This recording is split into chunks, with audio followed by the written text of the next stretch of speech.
What's up, BMX nerds? Welcome back to another episode of Kanode Knows. This week on the show, we have Scott Marceau, and it's awesome. So I'm stoked.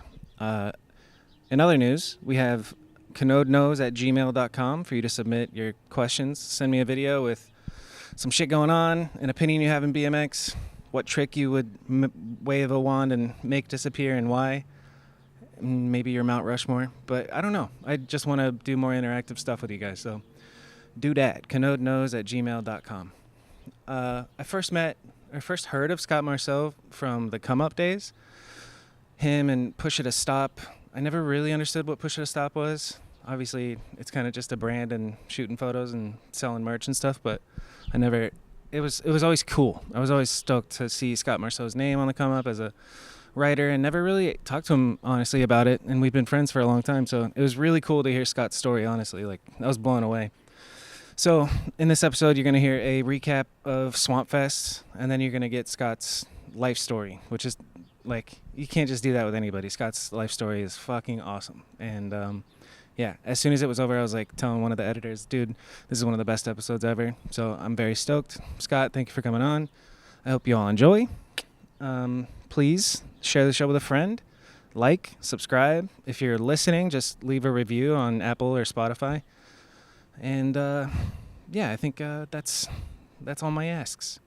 So without further ado, here's Scott Marceau. We're recording. We are in this. What's the latest stock you invested in, dude? Oh fuck! All right, hi. What's up, everybody? Welcome to the show, Scott Marceau. What's the latest stock you invested in? Boeing. Boeing? Yeah, airplanes. Oh, yeah. That sounds. What is there anything that made you do that? Like, what do you know that I don't? Well, this morning they announced the plan to buy back Spirit Aerosystems, which is the maker of the fuselages that they use on their planes, which they had divested in like '05, and that would make their supply chain so much quicker, and they'd actually have more power over their competitor Airbus, so they'd like become more of a monopoly in the airplane industry. And how do you get the news like this? Oh, it's public. I mean, you probably see it on like CNN or MSNBC more likely, but Yeah. How did you see it? I have like a pop-up for this message board that I use, and there's a few people that are on top of the news, and I've been following Boeing for a while now. It's actually one of the longest holdings I've had. My grandma actually handed me down some Boeing when she passed. So yeah, but I mean, dude, it's a stalwart. It's an American darling company, and I would think they'll never let it fail, you know? Yeah. Damn, that's interesting, dude. That's a whole nother world that I've never even thought about, is the investing. I know you told me to invest in Zevia, which I do love Zevia, and I should be drinking it right now on camera, but yeah, how did, like, yes, my guy. My favorite Zevia is creamy root beer. Oh, same, but they were out. So I got the cream soda. Yeah, that's my second favorite. And then we got Dr. Pepper. Unbelievable. Yep, Dr. Z. Yeah, Dr. Zevia. Dr. Pevia. Did you invest in Zevia when you told me to? Yeah, I've been buying. I bought all the way up until yesterday. I'll probably call it. I have a pretty big position. But I listened to the conference call, and the CEO, Amy Taylor, she was running it. She was so knowledgeable, on top of the game. She knew all the figures. She knew all the issues. They faced some issues last year, and it's still an unknown stock. It's still sort of an unknown product. You know, not many people know about it, but it's the #1 health soda on the market. There's only a few competitors, but there's zero sugar. The stevia they use to sweeten it is actually proven to like combat diabetes, type 2 diabetes. It's got like antioxidant properties. It's actually like, the more I read about it, the more I'm hyped on it. So fuck yeah, I'm planning on it for a few years. Dude, Zevia helped me lose 65 pounds because it doesn't, you can drink it and it doesn't spike your insulin. That's the biggest piece about it, is like the other artificial sweeteners are like tricking your body into thinking whatever, but the stevia is pretty safe as far as insulin goes, and that's what has to do with diabetes. That's so interesting. How did you listen to their conference call, dude? Like, what? That's fucking next level shit. I don't know, man. I have a huge interest in the stock market. It's thanks to my grandma. Like I said, she left me some stocks when she passed, and for That's about what like, started this? yeah, for the most part. You know, when I was real young, I remember in like second grade even, she tried to get me into the stock market, which is ridiculous to think of like an 8-year old like checking stock charts and reading the news, but Yeah. he's like, I think you'd love it. I think you'd have a great time. And I was like, I just want to skateboard. Like, I don't Yeah. care about this stuff. But yeah, it turns out she was right, man. It's so interesting, and there's so much to learn, and there's so much to read about, and there's money to be made, you know. Yeah, that's There's also dope. money to lose, which I've learned. But What's the most you've lost like in a day? Because that's what I think about when I think of day trading. I think it's like it's a big risk, and you could make a living off of doing it, but you're gonna have to like get thick skin for being willing to lose 5 grand on a day type shit. You know? well, that's day trading. I don't Okay. I don't jump in and out that quickly. I like to do research, buy and hold for at least a couple days, you know. So you're weak trading. It's Just they call it kidding. swing trading. Swing trading. Okay. Yeah.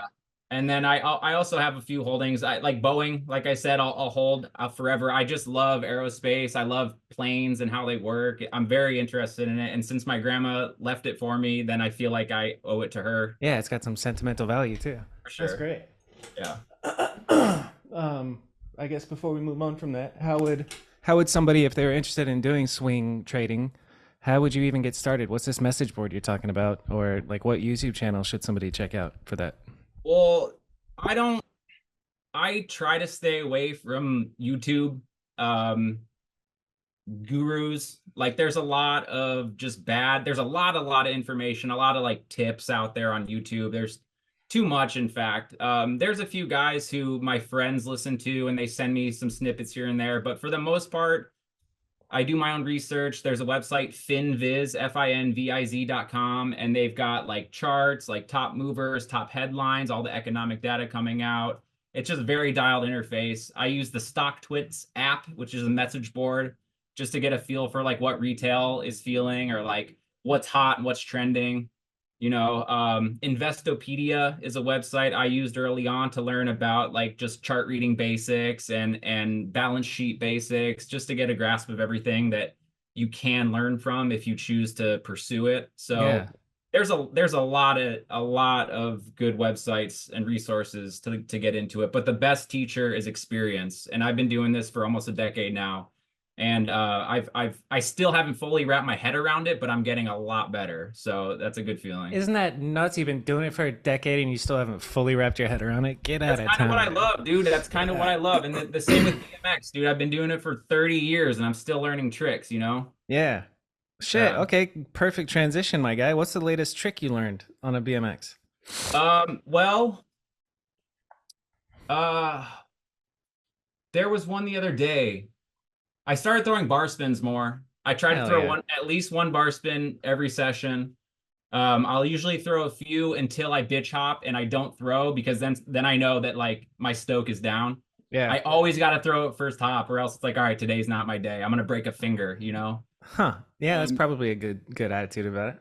I've been working on my nose manuals. Let's go. Best Yeah, trick. I see you. Yeah. Oh, full cabs, brother. You got to teach me. Yeah. You got to Let's do teach it. me, man. I'm I'd not love great to. at those. Yeah, come to Phoenix. Yeah, I want Um those. so I guess I'd like to know, where are you? I know you already Los told me, but Angeles, where are you? LA, baby. LA, baby. What's life like there? What are you doing? Where are you? Cool looking spot you got going on here. Thank And you. how long have you been there? How'd you get there? What's your life like? That's a lot to stuff in. I'll start. I'm in Los Angeles. I'm just outside of downtown, just east of Koreatown. If anyone's familiar with the Superior Courthouse quarter pipes with the spine in the middle, I'm about 5 iron from there. It's like right there. Nice. I think I can probably see out my window. How far can you hit a 5 iron, dude? Oh, let's say about 200 yards. That was an exaggeration. It's close though. That's awesome. That's where I'm at. I've been in this apartment for over 9 years. It's the first place I lived in LA. My friend Paulina, shout out Paulina von Alstrom. she was living here when I came out and she let me post up, and then she decided to move to Berlin, and so I just took over her lease and it was seamless, and I've been here since. Have Nice, not. dude. Yeah, Is it true what they say about it being expensive to live in LA? it can be. My neighborhood isn't the nicest, to put it lightly. Um, I have a good relationship with the landlord, with the building manager, with my neighbors. All my utilities are included. Um, Nice. I live very frugally. Don't I'm not gonna say I don't like, treat myself, but like I live within my means, and sometimes I live below my means if I have to. But you can spend money wherever you want, you know. Right. I just make it a point to only buy what I need, you know. Yeah. Hell yeah. That's the spirit. Yeah. I've been trying to lean into that for the past couple of months of like I'm doing fine, but I have fucking credit card debt and I gotta stack away some to pay that off. That shit adds up real Dude, quick, dude. Real quick. they there's a reason why debt so closely sounds like death. Okay. Yeah. Yeah, you Yeah. got to be careful of that shit because it's getting more expensive these days too. Mm-hmm. Yeah. And I've always been pretty much the opposite. I've done some good stints where I'm living well beyond my means, and then I'm fucked, and then I buckle it down and I lock in, and then I get back, and just never been too disciplined with money. So that's a good trait to have It's that you've got my going. my favorite financial quote comes from King of the Hill. Boomhauer says, "Dang old money's like the wind, man. You only feel it when it's moving." That's pretty good. It That's is. It's great. prophetic. Dang old money's like the wind, man. uh, you know what I was thinking earlier? I was thinking about you. I was like, dude, you've had a front row seat to so many epic BMX moments, whether it's from you riding or shooting a photo or filming for angles. Like, what if I once I say that, what couple of things, moments, tricks stick out in your head? Because like, I don't know if people know, but you're like a pillar of the BMX street riding world, 100%. Like anything going on, you're there. Most, I mean, I'm sure. How many photos have you had published? Like Aangles, talk about a fucking video. You've done. You're in it. But when I say you've had a front row seat to some epic moments, what sticks out in your head of all the things that you've been around? That's hard to even wrap my head around, but I'd say it's probably something with Stevie, maybe. I don't know, because Stevie was such a pivotal figure when I first moved out to LA. Um, Yep. but I 2014. You moved what's out that? there? 2014. I'm thinking 9 years 14. ago. Yeah. Yeah, 14. I was in Phoenix the week before I became a California resident. We may or may not have hung out at that point. We probably did. I just don't remember Yeah. it. Yeah. Same. Let's see. I'm trying to think, man. It's so hard to think, man. Doctor says I got CRS, man. Can't remember shit. Can't CRS. Can't remember shit. Hey doc, I got a big case of the CRS. Uh, I don't know, man. Like when I think, like even just Swampfest the other weekend, like that was crazy. Like, You went to that, eh? yeah, yeah, it was awesome to be part of that. It was just, Well, let's come back to big moments and let's talk about fucking Swampfest because we need a breakdown. Like I heard a rumor that fuck, what was it? I was just talking to Fu, and he said he heard that somebody like broke their hand or fucked their face up or something like that. And I'm, dude, it's crazy how much coverage of it there is, but you don't really know like all the juicy deets. What would be your breakdown of Swampfest? What are some moments for you? dude, fearing for my life. Yeah, Like it it looks was, buck.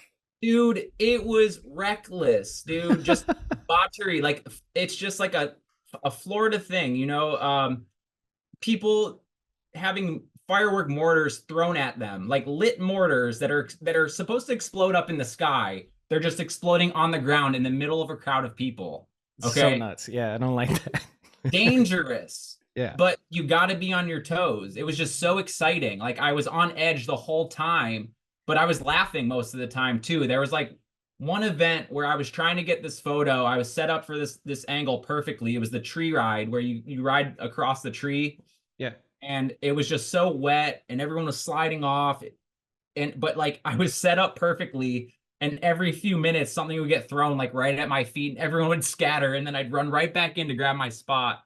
So Chaos, dude. Yeah, it gives yeah. me anxiety. I was just watching the clips and I'm like, dude, what? Why are you tossing that into the crowd? No, I know. And you know what? I was not a fan of the glass bottles being thrown at people. That's just not Hmm. cool.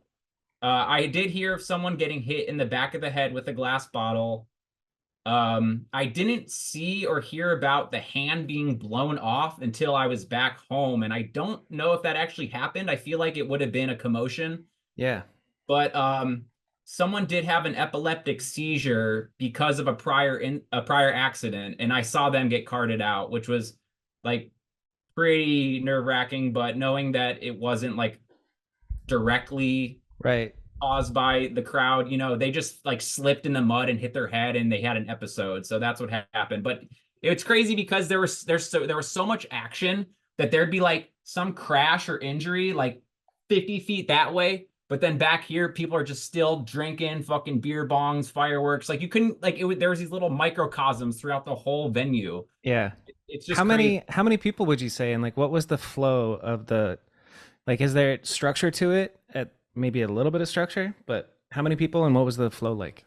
I'm not the best person to ask. I want to say they said 1,700 people on Friday. Sheesh. Yeah, it was like a like a small music festival, and Yeah. there were people of all walks of life. The first thing I saw was this young mother dragging her son like a snow sled behind a little mini bike.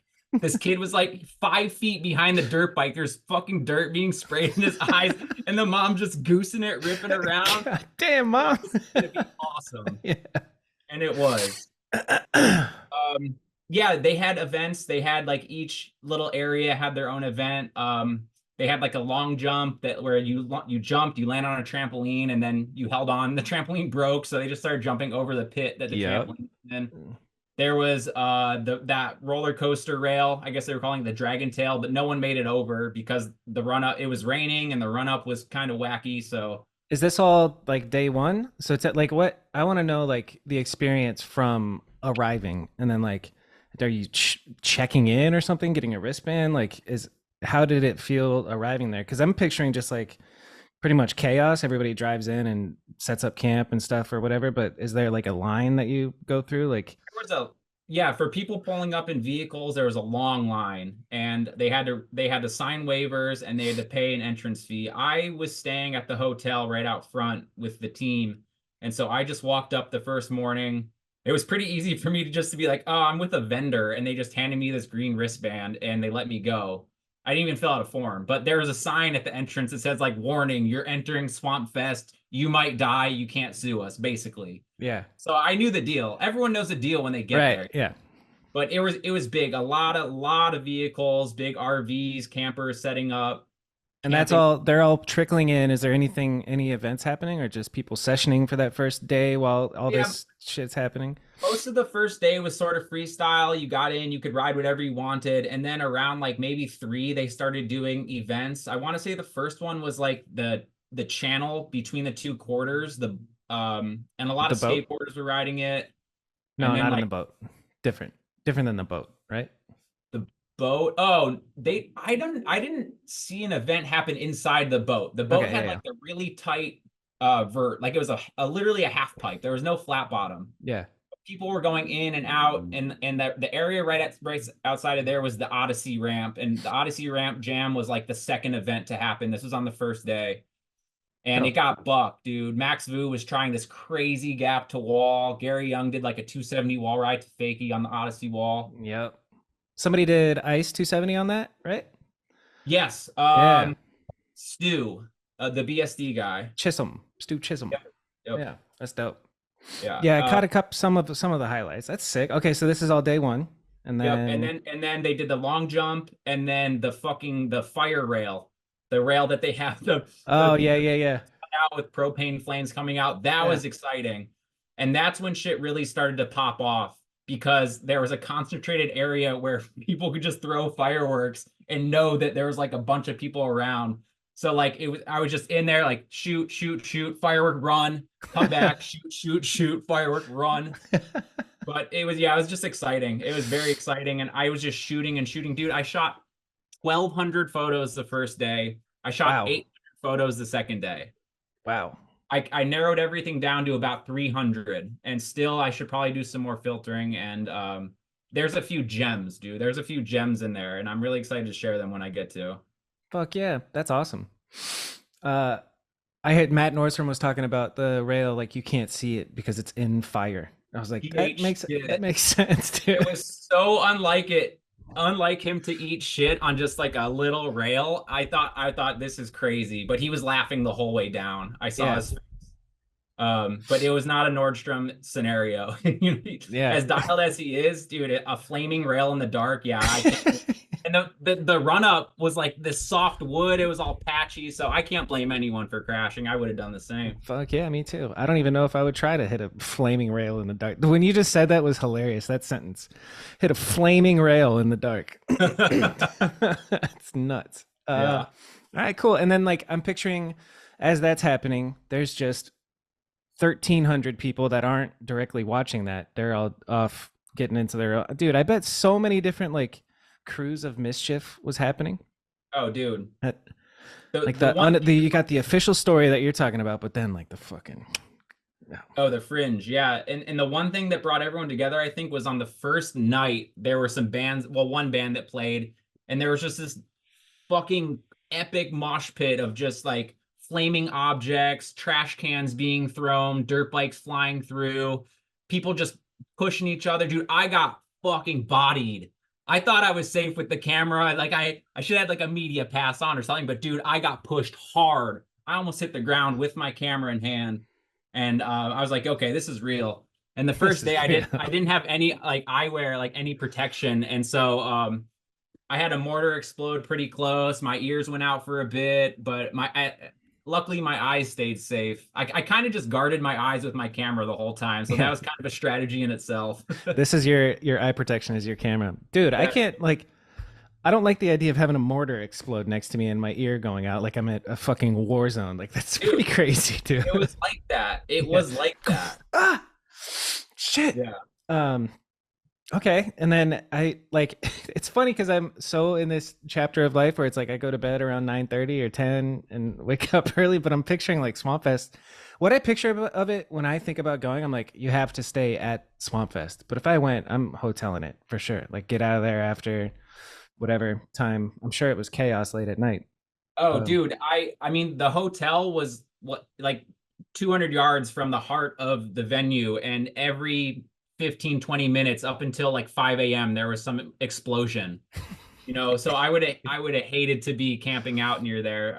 I'm grateful I had a room, but I mean I would camp out to get the full experience. I stayed as late as I think I left the venue at like 10 o'clock the first night, and I thought that I'd seen most of it. yeah. Little did I know that it like popped off at midnight. Like, I don't know, man. I was on the clock. I didn't want to be worn out for the second day, so I had to call it at some point. Plus, my memory card filled up, and I didn't want to be around for an event that I couldn't capture. So I was just like, this is my Big time. time. Yeah. Shit. Yeah. Yeah, that's an interesting position to be in, to be there and be working. Like you're shooting photos, obviously. I'm not quotation marks works, but it's like it's not really work, we're shooting photos and video. It doesn't feel like work is what I should say. It's pretty rad you got to go. Yeah, it doesn't feel like work. It's an awesome feeling just to do what you like to do, what you're good at, and be getting paid to do it. Yeah. Was this Really. your first time there at First Swampfest? Swampfest ever. Hell yeah. Yeah. It's crazy how impactful it is and how like it's seemingly important it is for BMX at this moment. Like I was looking at some footage and I saw like companies had booths and it's like, oh, this is our new inner bike. This is the shit now. This is what we need. Without, because Texas Toast was that. Yeah. I would say I made it to one Texas Toast, the last one, 2014. And it was just a huge gathering. People flew in from all over the world. There were vendors, there were events, just friends making friends, seeing old friends. It's great to have an event like that. And as it stands now, I think Swampfest is that. It's Yeah. just crazy that Swampfest is what it is, and people travel from all over the world to fucking put their lives in danger Yeah. and like watch a little bit of riding in the mud, you know. And But be it's a cool. It Florida was man. awesome. I saw so many people that I didn't expect to see. I met a lot of new people. Like, yeah, it's just a great thing, you know. Fuck yeah. Let's finish going through the flow. Day 2, if you can remember. Is it just a Yeah, 2-day event? And then yeah. okay. Yep. And from what I understood, they tried to put as much action into the first day as possible, knowing that the second day would rain. So as soon as the second day started, they went straight to the rail over the swamp. Yep. And Denham broke his ankle. No one made it all. Some skateboarder made it like across, but he didn't land like on the wooden landing. So I don't know like if anyone won the event. But it was wild to watch. I got one good photo of a skateboarder eating shit, like he's flying through the air. That's one of my favorites. And then right after that was the bowl jam, and then also like concurrently they ran the BSD like up rail session. Like they really like everything was just happening at once. I didn't even see the bowl jam. Damn. I Yeah. think Kramus was up there filming, and I was covering the up rail thing. And um, they had to cover the night before. So Thursday night they built all these pillars around the like, as much of the course as they can to tarp off these areas to have these events. It was just crazy how much work they had to put in up until like literally up until people started coming in the morning. Yeah. It's And they covered incredible. it so Like I good. I heard Trey didn't sleep. Like that was Oh, I guarantee he didn't. yeah. Him, Dave McDermott, Marcel, all those guys just working their asses off Hell like yeah. for weeks. It's Yeah. crazy, but I hope it was worth it to them. It's definitely worth it to the whole industry to have such a wild, unforgettable event like that. So props Honestly. to them, dude. And Thanks. then on That's top of that, all. to stay up all night to tarp it off, to keep it going is like commendable, dude. That's it's very awesome. Above and beyond. What was your favorite trick on the up rail thing? I think I watched some highlights from that. Spreet was trying hanger to bars. Yeah, that was fun to watch the recap and seeing Justin try it, getting Yep. stuck. Yeah, I mean, dude, it was just the wood was wet, the run up was wet, everything was it was just like just so loose, you know? Like Yeah, you and had then to be you're landing in people. Like yeah. you land and you're on somebody. That's crazy. Yeah, it's like people doing I forget who it was like a feeble 540. I think High Desert won with the nollie whip off of it. Nice. Yeah. But yeah, like any like people were getting hurt from flying bikes, you know, like you really had to know like what you were doing to even like be Yeah. safe Well, what a as a shit spectator. show. And then I guess wrap it up with how did it end? Like burning, was it a thing to see everything on fire? Was everything on fire? Or was it still Yes. raining? It was still raining. Yes. I sought refuge under a vendor booth that had been abandoned. I forget who. They just dipped. I think it was Monster. They just dipped and they left like this shelter just wide open. So like I was in there with like Ed, Devin Smiley, a couple other people came in. We were just kind of kicking it for a while, and then we realized that they had lit the fucking boat on fire. So I went around and I found some angles for it. And before you know it, everyone's just dragging all the ramps into the ship and it's all going up in flames. And it burned for hours, dude. It was burning when I left. And I left the venue at like 8, maybe 8:30 that night. And it was they had lit it before sun even set. Like it was burning for Wow. Yeah. 4 or 5 hours, dude. There was so Epic. much wood. Yeah. And Fuck mud it. everywhere. It was so fucking muddy, dude. Yeah. It felt like a fucking Woodstock 99 or whatever that I Yeah, the raining only seen Woodstock. footage of, but damn, Yeah, looking unforgettable. at that footage and just watching people eat shit off that tall rail into what like you would imagine probably hurts mud, but still it's like a I don't know, dude. Well, Mud. dude, Yeah. Denham broke his fucking ankle in the mud. Is that how he broke it? Is landing in Yeah, the I mud? saw it. I saw it happen, man. Like so the rail started flush with the ground, I think, to help skateboarders just ride on. And so the riders, would be hopping a little bit just out of intuition. Like one Marcel hopped too high, his back wheel went over, and I he went saw that.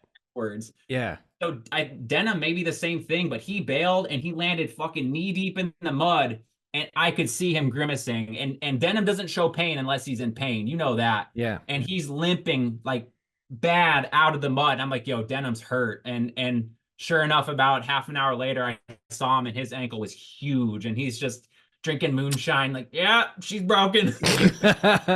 My guy, dude. Yeah, Oh man. best.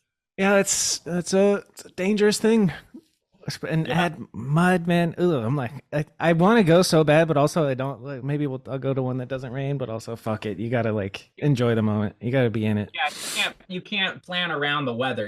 Just be Yeah, yeah, prepared. yeah. I'll be. I mean, if I get to go again and it's looking like inclement weather, I'll know exactly what I need to pack. I'll be ready for it. I'm really excited. It's Some all like about waders. preparation. Get What's like that? the waders, those boots that Yeah, come up or that whatever. that's the way to do it. That honestly, like the boots that like turn into overalls, Yeah, that's you'd be living. I like that. Yeah. I'm bringing waiters to Swampfest next year. I gotta go. If it happens again next year, I'm going. Gotta go. Mark my words. I'll see you Fuck yeah, dude. Thank you. I feel like I just went to Swampfest with you. there. Um, so you went to Swampfest for Odyssey. Speaking of Odyssey, look at that. How long you been with them? And what is your role for the folks at home listening? Scott, what's your role? And how'd you get it? How long you been there? I signed on with them at the end of 2020. I think like right around December 1st of 2020. And my role is senior photographer, but I also help out with editing. I help out with some filming here and there. I do a little bit of quality control in the warehouse just because like when new stuff comes in, I have to shoot it and I'll see if something looks amiss or like if something looks like it shouldn't look like. There's just little things here and there that I like tend to nitpick, but I got to make sure with the guys like, hey, is this supposed to look like this? Like, should this little piece be there? There's little stuff like that. And sometimes I can catch something, which Nice. is cool. But for the most part, I'm just photographer. I shoot the products, I shoot action photos, I shoot like website photos, catalog photos, the complete bikes, pretty much anything that needs to Yeah. be shot, I'm in charge of. There's a lot of photos that go into an online. Or, I mean, yeah, they're mostly online sales. Like you don't think about the fact that you have to shoot catalog photos and product photos, and even just photos for like internal use is interesting to think about. That's cool. How did Yep. how did it come about? Like, how did you get the gig? Well, okay, so this was like late summer 2020. I remember Odyssey put up a post that says we're looking for a photographer. But this was a point in my life where I wanted to move. I was actually looking at Denver and I was getting very serious about moving to Denver. I was actually like making phone calls to brokers out there and I got an email or a text from Nuno. Shout out Nuno, and he says, "So we're looking for a photographer, and Jeff Zielinski said you might be the guy." And I said, "Damn, What a did he cosign, really?" dude. Yeah, that's fucking Shout awesome. out Jeff Zielinski though, and I was like, we talked on the phone for a while, over an hour, I think, and I was just like asking every little question I could ask about this full-time position, and so I was like, all right, I'll go for it. I'll try this. I talked to a few of my old friends and my family and tried to get their opinion. And for the most part, they're like, dude, you'd be stupid to not do this. Yeah, Like it's not like a fucking like a lifetime binding contract. I can leave if I want to. So the thing that scared me was like the payroll contract. They're like, oh, we want you for 5 to 6 years. I was like, damn, like I was just about to move to Denver. yeah, But yeah. So with the recommendation from Z, they signed me on, and I've been there since. that's great, dude. And then, Yeah, are you going into the office? Where is I the go in when I where's need Full to. Factory at? Is it in LA? Yeah, well, it's in Norwalk, which Which is is close. basically between LA and Long Beach for the most part. Okay, word. Yeah. Yeah, Cool, man. Yeah, yeah. I go, it's I go in. I go in when new stuff needs to be shot, and if I need to like work on my bike or something. But it's pretty sparingly these days. yeah, and you were a pandemic job, so people weren't even going in anyway. That's Yeah, yeah. it's funny That's because it was like the first week after pandemic quarantine restrictions were lifted, we kind of transitioned to a work from home. There was like a week where I had to go into the office every day, and I was like, oh God, like this is what I didn't want. yeah. Yep. And then all of a sudden the whole world was working from home, you know? So I was like, all right, this works. This works a lot better. Yeah. Yeah. And I going into an office I do not like. Even I had to do it for my work just one day a week recently. It kind of ended a couple of weeks ago, but even just one day, I'm like, don't tell me where to go at what time. I could do what I do Well, anywhere. I believe that one day a week is pretty good just to maintain like a team camaraderie, to Yeah, make it's sure everyone's on huge. the same page. That one day would have to consist of a large internal meeting just to make sure everyone's like going with the same flow and understanding like what projects are being worked on. I would appreciate that, honestly. But a Yeah. lot of our guys, like half of our design teams in Austin, Nuno's in Portland, and then like Zach's in LB, I'm up here in LA, and then like a lot of the warehouse guys live like right near the warehouse. Yeah. So when I have to go in, it's inconvenient, it's expensive, gas is not cheap. And it's just, I mean, it's so easy to zoom in, you know, it's so easy to just like have a conference call or whatever, you know. So it saves Right. it saves the company a lot of resources by just letting people do their thing from home. Yeah. I just you're right about the importance of like huddle up. Like Yeah, exactly. The even if huddle. there's nothing super important to talk about, it's so good to just huddle and everybody has the chance to. I like that. Yep. What about before that? Like what was your first? Oh, I was going to say it's super rare to have a BMX full-time job in a cool spot that you're in. So, congrats. That's fire. Thank you. Same with Kramus and Zelensky, all the kings are in the right castles, you know what I'm saying? My Thank you. kings. Yeah. I am grateful. I don't like to use the word blessed because it has sort of religious connotations, but I do sometimes feel blessed to be where I'm at. Fuck yeah, bless up. One tom fam. Tell me about. I guess let's rewind the clocks, as they say. How did you? What was your first taste of like BMX industry? What was the first money you made from BMX, and when was it? I feel like it was probably 2007 or some shit. Oh, it was earlier than that, dude. Wow. 2003. Wow. 2003, I won the Trans World BMX Reader Photo Contest. Hell yeah. Yeah, I shot a photo of Chad Moore. Shout out Charles Moore. He was riding for Profile back in the day. He was the first one to do a pegs to 180 down whip. Wow. Okay, Yeah. this was 2002, 3, and 4. We shot the Where? photo summer of '03 at Woodward, PA. And I still was like getting to know my gear. My settings could have been better. I was shooting slide film, which is like inherently tricky to dial in the exposure. I wasn't using a light meter. There was a good amount of luck involved, but the timing was right, the lighting was great, the colors came out good, and I sent the photo in. I sent in a few. I don't remember what else I sent in, but sure enough, man, I won the grand prize, and I got I think I won $500 and a Mosh complete bike. Damn. That's Yeah. fucking rad, dude. How old are Yeah. you in 2003? I was Uh, 13. I shot the photo when I was 16, I guess. Cool. Yeah.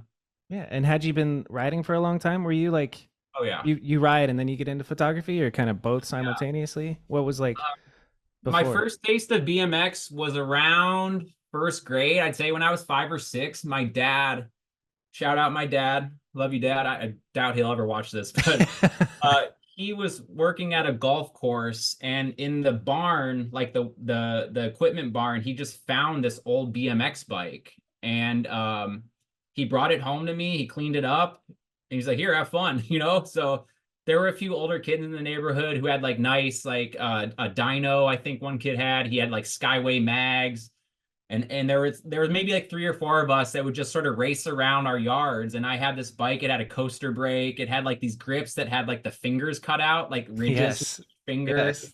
The bars were all crazy looking. I wish I had a photo of the bike. Maybe there exists somewhere, but I would just pedal around, pedal as fast as I could, like hit like little hills as berms, like try to jump stuff and do skids. I was big on skids. I think everyone was at first. With the But coaster brake though, that's fire.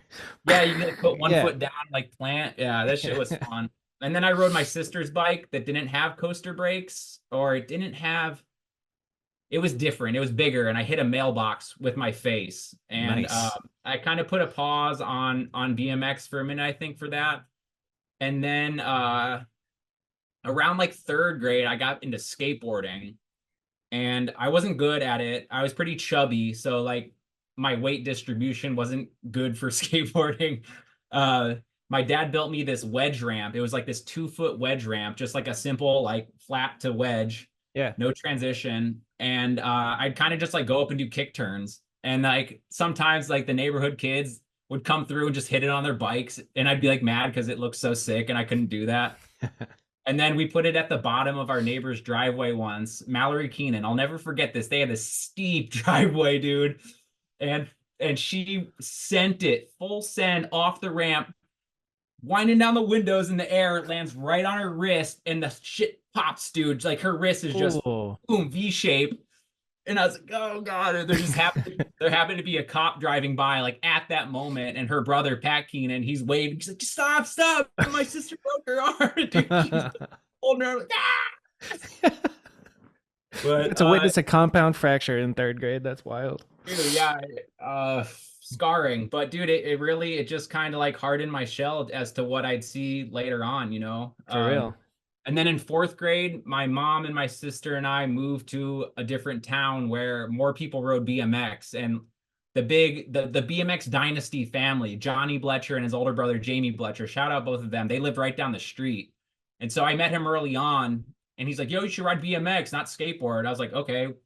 So I went to the library and got books about BMX, and I learned how to bunny hop from a book.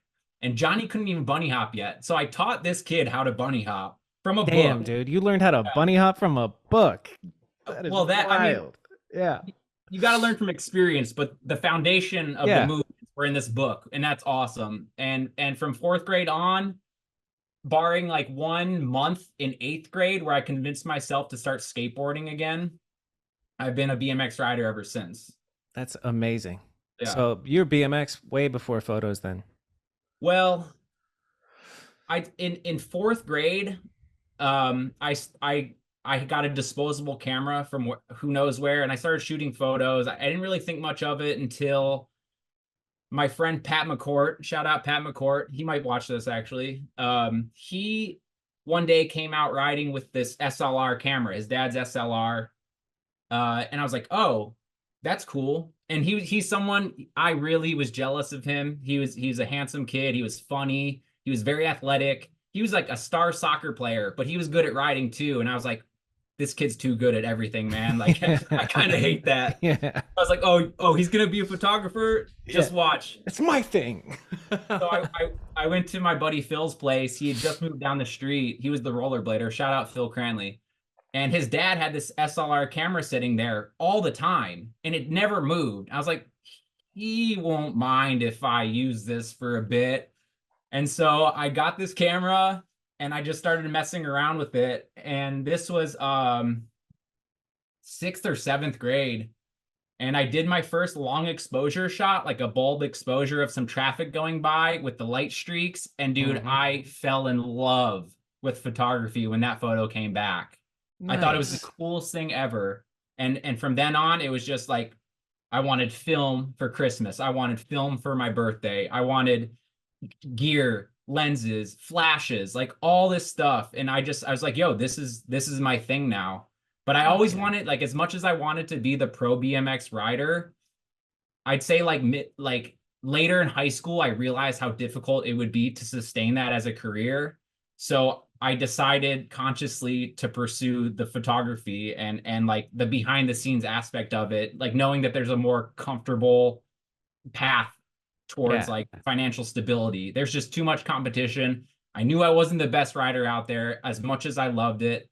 And so I just kind of just like at a session, if things were going down, I wouldn't like ride with the energy. I'd step back, grab the camera and capture it, you know? So it was a compromise, but it was worth it at this point. You know what I'm saying? I'd say that's a pretty wise choice, especially for a high school kid to make. That's great. Yeah. Shit, dude, that's fucking awesome. I love that. Yeah. So then you're in high school when you get this trans world photo thing going on. Yeah, fuck. How'd you end up at Woodward? What's Woodward, your here. hometown? Yeah, I should tell you. Okay, so I grew up in Ohio, right outside of Cleveland, and Woodward was 4 hours away. It was a 4-hour drive.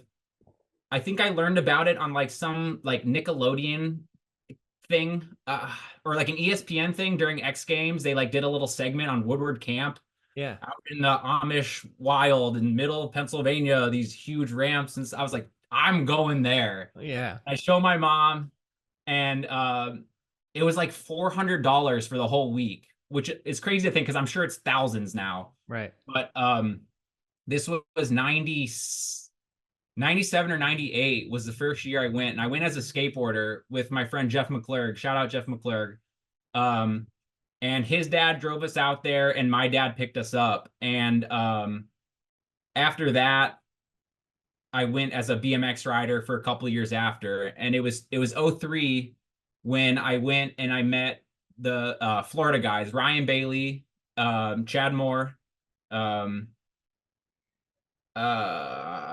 forgetting who else was there. Maybe Aaron, maybe Dave McDermott. I don't know. I don't know who else was there, but Chad Moore and Ryan Bailey, those are my homies. And Chad Moore was like the star rider. He had style, he had finesse. He looked good doing it. And he could down whip like it was nothing. And so I love shooting down whips. That was the photo that we won with, was a down whip. And ever since then, I've just loved how it looks. And yeah, I think that was the last year I went as a camper, was '03 when we shot the photo. And I still have never been to Woodward West, which is weird because it's like right here. Yeah. It's not too far. Yeah. Huh. That's amazing. Yeah. What, I mean, what like early influences did you, because you're way more OG than I even realized, honestly. Like I knew you were OG, but to be like coming of age and riding, and like those are your formative years, like 15 to 20, or probably even younger to that. But like what were you exposed to that kind of shaped your taste in your riding and also your photos? Like, well, I was always looking at magazines. I've always liked books, I guess, and reading and just looking at things and absorbing information in a way. I remember getting my first Ride BMX magazine in 5th grade. It was the same day I bought a yo-yo. I was really into yo-yos. That was just a cool thing to do at the time. I bought the yo-yo with like the ball bearing in it, and it could sit Sleeper. or whatever. Yeah, sleeping. Yeah, for like 40 seconds. Yep. But anyways, in between walking the dog in cat's cradles, I was flipping through this Ride BMX magazine, and I was like, this Hold is on. so Could you cool. ever do Eiffel Tower? I want to stay on yo-yos for a second. I fucking love yo-yos, dude. No, I don't There's know. a yo-yo called the Brain, and I got that, and it would sleep forever. And I have this one trick where, like, I swear, I haven't thought about it in years, but I have muscle memory of like, I could get it and then have it go through the center, Yeah, that was the shit, dude. Fucking yo-yos. Yo-yos. Sorry, magazines. That's a career path I did not pursue, but who knows what came of that. I could have been something. So I think I got a subscription almost as soon as I discovered the magazine. And so I was seeing photos by Mark Losey, Keith Mulligan, Zielinski, obviously, Jeff Z, Rob Delecki. There was Scott Papiro was a name. Who else? Like Keith Terra, Jeff Allen. Like coming up, there were a lot of photographers. I feel like there were a lot more photographers back then. Yeah, when because different magazines media were a big thing. Yep. You could make money off of being a photographer, a freelance photographer, by just going to an event, and they were buying photos for like of any sort of terrain. You're writing a contest, the sponsor will buy the photo and run it an ad. You know what I'm saying? Yep. Different times, dude. But they're yeah, I would just see photos. I'd note why I like them, like what makes this photo cool. Is it the angle? Is it the lighting? Is it the timing? Is it the contrast, the texture, whatever? But I think it translated well into when I started shooting, I could understand why I made the decisions I did, because I was looking at these photos I liked, and I was like consciously or unconsciously absorbing why I liked them. And I'm putting that into my own work. Yeah.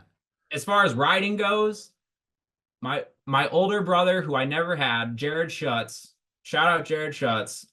He was the one. He was 3 years older, and it was early high school when like a lot of my middle school friends stopped riding, It was like it wasn't cool anymore. You know, they were doing other sports. You know what happens. I Yep. was like, yo, you know what? I love this shit. Like I love going out pedaling, just getting gnarly, risking shit. You know, it's just dedicating myself to like learning a trick every day. It was amazing. And Jared and the eighth graders, well, at this point he was a senior and I was a freshman. We were kind of the only two riders left in our town, and he would take me to the skate park. He'd show me around spots in town. He'd give me his old videos. He's the one who introduced me to Animal Can I Eat. This was '02 or '03. And he's like, yo, study this, okay? Listen to the music. Like, look at the things they're riding. Look at how they're doing crank flip in, out. They're doing manual 2. They're doing manual 180 out. It's like, oh, this is really cool. Because they're riding kind of like not rinky dink stuff, but like there's like one ledge and there's like a curb before it, and you could like 180 in, like fakie grind, manual out. You could kick flip in, 180 out, you know. He's Yep. like, it's the little nuances that make it cool. He was really big on Butcher. He like really Hell loved yeah. Butcher. And so from about '03, my riding started to get shaped. I took the brakes off. I started doing like X up stuff, 4 pegs. Um, but it was really, I owe a lot of my riding style to Jared Schutz. And I want to extend my appreciation to you, Jared. I know you're watching this, Jared. I love you, man. And I hope you never forget that you're my older brother. Hell yeah, I love that. It's man, you say can I eat, and that's like I think I was late on the can I eat train. Like you probably saw it around when it came out, but like that was also one of the biggest influences on the earlier something about like being older now and like having ridden the shit that they're doing is way harder than I thought it was. Like it seemed like something to strive for that was very cool and like tasteful, and it didn't seem too outlandish. So it was some shit that I'm like, oh, I could eventually do that. You know, it wasn't like flares and tail whips and all that shit that it's just like I'm never gonna learn that. But like I can put 4 pegs on and go Smith grind some shit and feel Well, pretty cool doing it, you know? the funny thing is that when I first got it, like when I first realized that riding videos were a thing, like you could like buy this video, like VHS tape we're talking about, you put it in your TV and you just see people doing the craziest stuff on a bike. Like you'd see the photos in a magazine, but when you saw it in like actually happen in real time, it's like, what is happening? And one of the first videos I got was Nowhere Fast. And Dave Young is just crashing and crashing and crashing.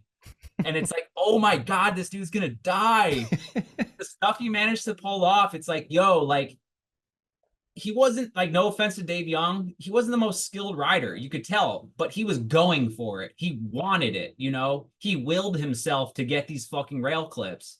Yep. And that really helped me just like get the mentality of like, yo, just send it, you know, like it's gonna hurt, you know. You probably won't die though. You probably won't die, but Yes. you got to at least try, you know. And then from Nowhere Fast, my buddy got Seek and Destroy, Little Devil Seek and Destroy. So this must have been '99, I think. Seek and Destroy came out, maybe even '98. No, because Nowhere Fast came out like 2000. See, Criminal Mischief, Criminal Mischief was like '02, I think. Are you looking it up? Yeah. Okay. So my first videos were Nowhere Fast. Seek and Destroy is 98. Okay. So but Nowhere Fast is 2000 if I'm not mistaken, right? Let's see. Pop quiz. Nowhere Fast BMX IMDb. Shout out Dave Perrick. Anyways, my first videos that I owned were Road Fools 2000. 2. 2000. Okay, Yeah. Road Fools 2, the Poverty Bikes video, because Dan's Comp owned Poverty Bikes from what I understand, and they'd send out the Poverty Bikes video with like every order over a certain amount. And then Nowhere Fast was like the first classic video I had. Yeah. Nowhere Fast was just clean. It was very clean. The soundtrack was good. The filming was great. They had 16mm film in there. It was just like a very finely tuned video. And then watching Seek and Destroy after seeing Nowhere Fast, we must have gotten Seek and Destroy late or something. Or that CRS is kicking in.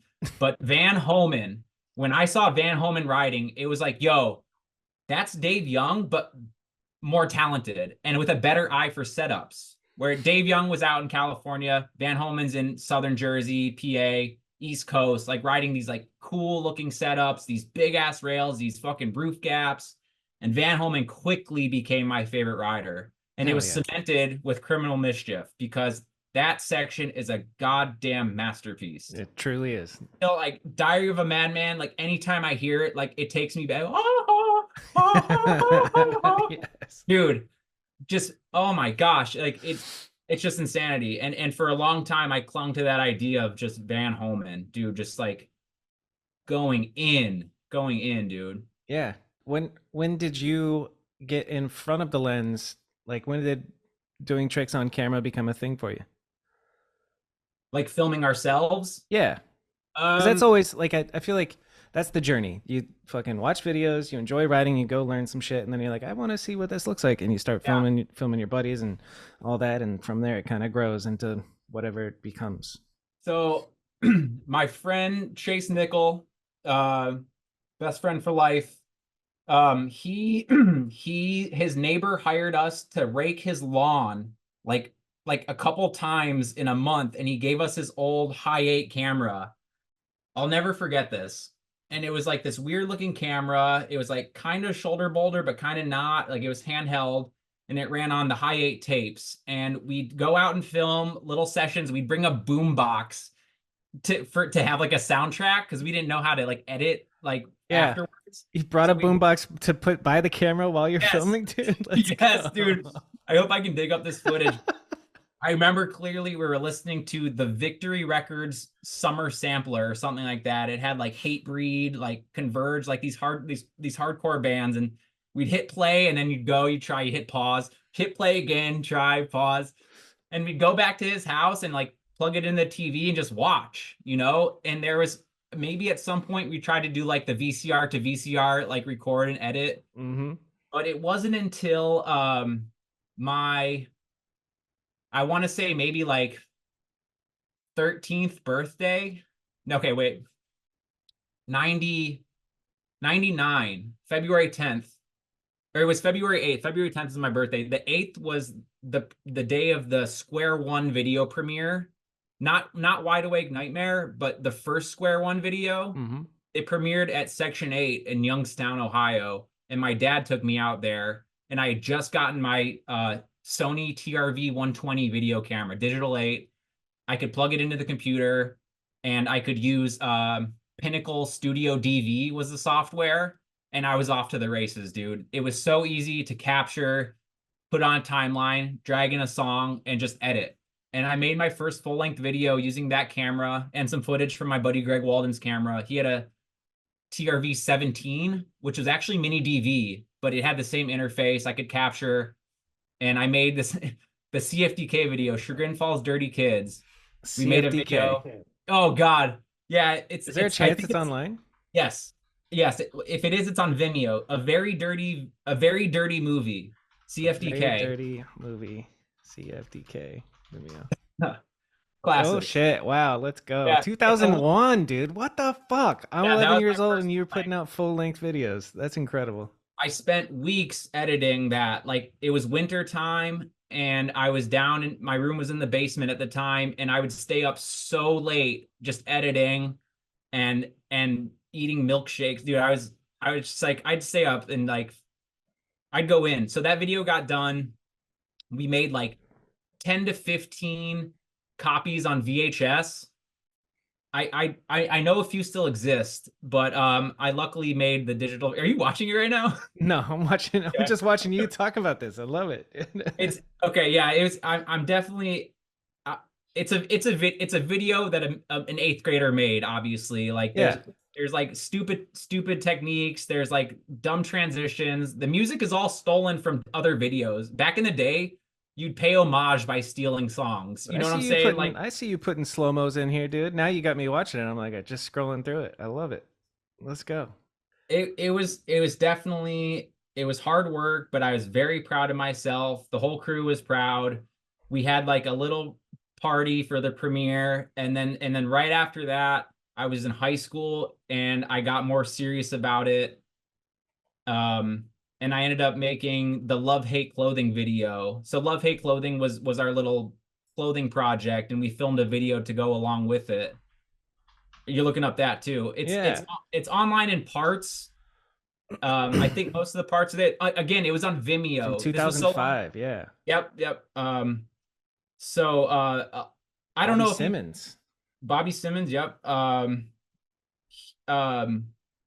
that was like the second. That was the second full length I made, and that was the high school. It was a lot more advanced, like more tuned in. I don't think I jacked any songs, luckily, but Yeah, I wanted to elaborate on that point because I agree completely. I just brushed over you saying it. Like it is an homage. When you're young, like yeah, you don't think about songjacking. Like my web video, I used Fisher Spooner. My one of my first web videos that ever was in, I used Fisher Spooner. We are as one and one is all we are, which is yep, Mark Johnson from whatever that movie is. And it's just blatant because you don't get it yet. I don't think so. That's an interesting thing to yeah, think about. yeah, yeah. You We can learn a come lot. back to songjacking, but Yeah. so high school, it's a little bit better. That's so cool, dude. That you're like doing that shit in high school. It's and having premieres. That's got to be a good chapter of life when it's young and pure and awesome like that. That's pretty sick. Yeah, high school was the best part of my life, honestly. Yeah, Like, peaked in high school, dog. dude, just like little to no responsibilities, just learning everything about life and yourself and your friends and how society works and getting out of school and just being fucking wild and weekends. Oh my God, Friday nights were so debaucherous sometimes, man. But I always tried to maintain a focus on productivity, especially in BMX. Like I love to ride, but I also knew that like something needed to come of it. So at least some photos or some video and like just learning new tricks, man. I'd stay out all night trying to learn one trick. There's one trick, it was a backlash across this little sidewalk. The sidewalk was like normal sidewalk height out of a parking lot, and it was like normal sidewalk width. And I was on a cassette, and all I wanted to do was a little backlash across. This was inspired by Nate Wessel. Shout out Nate Wessel, because he was always doing those cool like backlash to 180 to backlash with a cassette too, which is Yep. like strange now, but that was the way. And it took me days and days and days. And dude, I'd come home with bloody, literally bloody hands. I'd callus and it would rip, and I'd callus and it would rip. And I finally learned how to do it. And it was so disgusting looking, but just the feeling of like getting it done. Oh my God. It like I lived for that, you know? Yep. It's the best feeling in the world. It Yeah. makes I remember the moment I learned backlashes too. It's just fucking It's magic. It's such a yeah. magical feeling, especially that trick, but any trick really. Right. And that's why I keep doing it. And it's so awesome to get that feeling at 37 years old now to Yeah. learn a trick and then come back the next day and have it like that much more dialed. Oh, ice 180s, ice pick to regular ice pick to opposite 180. I've been struggling for the longest time. And just the other day, I like figured it out, but I still don't have it dialed. Like I can pop, I can spin, but I still like I land like 120, like Yeah. 130 maybe, and I'll kind of just like I'll be like sitting there like, oh, I can roll out of this, but whatever. But it's like it's right there. It's in my grasp. So Hell yeah. that's like the reason I ride like this week is because I want to go back to this one ledge and just keep trying them. Hell yeah. Yeah. I think I can relate to that of like you get that now you're thinking about ice 180s and that makes you want to go ride. It's not like I just want to go ride. It's like I want to go do some ice 180s and then all of Yeah. a sudden you're riding and you're having the best time. Yep. Did anything did you like this is pretty industrious and entrepreneurial almost. Like were there other people in your area that you knew like skater crews doing videos or like who did you see as an example for Love Hate for example? Like did you have clothing that came with it? You did a premiere Yes. for your video, all that? Like how do you learn all that shit? It's hard to say where the inspiration came from. Again, Jared Schutz, it was his brainchild. He came up with the name CFDK, Chagrin Falls Dirty Kids. Chagrin Falls was my hometown, and the Dirty Kids was what his dad called the whole group of BMX riders. Dirty kids. And Jared's idea for the clothing company, along with the name, really came to fruition when I first got into high school. And he's like, and I took a graphic design class. Shout out Dawn Sarrazin. Her name was Dawn Meyer back in the day. She was my teacher. She really guided me along the way. But I started making these dinky little designs. And then, as luck would have it, My friend Phil Cranley, shout out Phil Cranley, doubt he'll watch. He I had a quarter pipe in my backyard and he tried to drop in on it on a skateboard. He was a rollerblader, but he wanted to skateboard, a 6-foot quarter pipe. And he like bails halfway down, sits on his foot, boom, both bones in his leg broken. Okay. We sell the footage to the show called You Gotta See This. I don't know if you remember, it was like sort of a real TV, but kind of based around extreme sports. I think it was on the Fox network. Yeah. You get $500 for the footage. It airs on TV. It's hilarious. But I put that $500 into a complete screen printing setup. Four color, one station press. I set it up in the basement and we get like a wholesale account for a t-shirt distributor. And we burned some, dude, it was the hardest thing was burning the screens. I don't know if anyone's like, if you've ever tried to like make screens. I've been in the room with it, but no, I've never done it. That's interesting. Dude, it was tedious. It took over a week to get a usable screen. But as soon as we got the first usable screen, the whole routine, the whole process of like bringing it down on the shirt, putting the ink, squeegeeing, lifting it, curing it with the light. It was such a cool thing to just have this like template. And it was so easy just to whomp, whomp, squeegee, and then you have a t-shirt. And everyone knows a t-shirt is such a universal thing. Everyone wears a t-shirt. You're wearing a t-shirt, I'm wearing a t-shirt, you know? Yeah. Everyone knows a t-shirt. So to have like your logo, something that you designed, something you drew or you made on the computer on someone's shirt, it was so cool. And along with that, I landed some gigs through the school. I did hoodies for the tennis team. I did shirts for like track.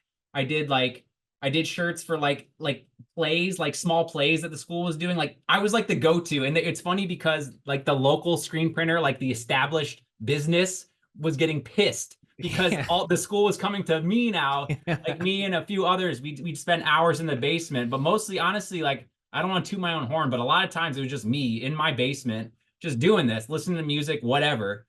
But I loved it. It was such a gratifying process. And we did Love Hate for like pretty much the duration of high school, I want to say. And so BMX board. Do you remember BMX board, the online message board? I was never on it. I was on BMX forum when I got into it, but I remember BMX board. Yeah. BMX board was huge.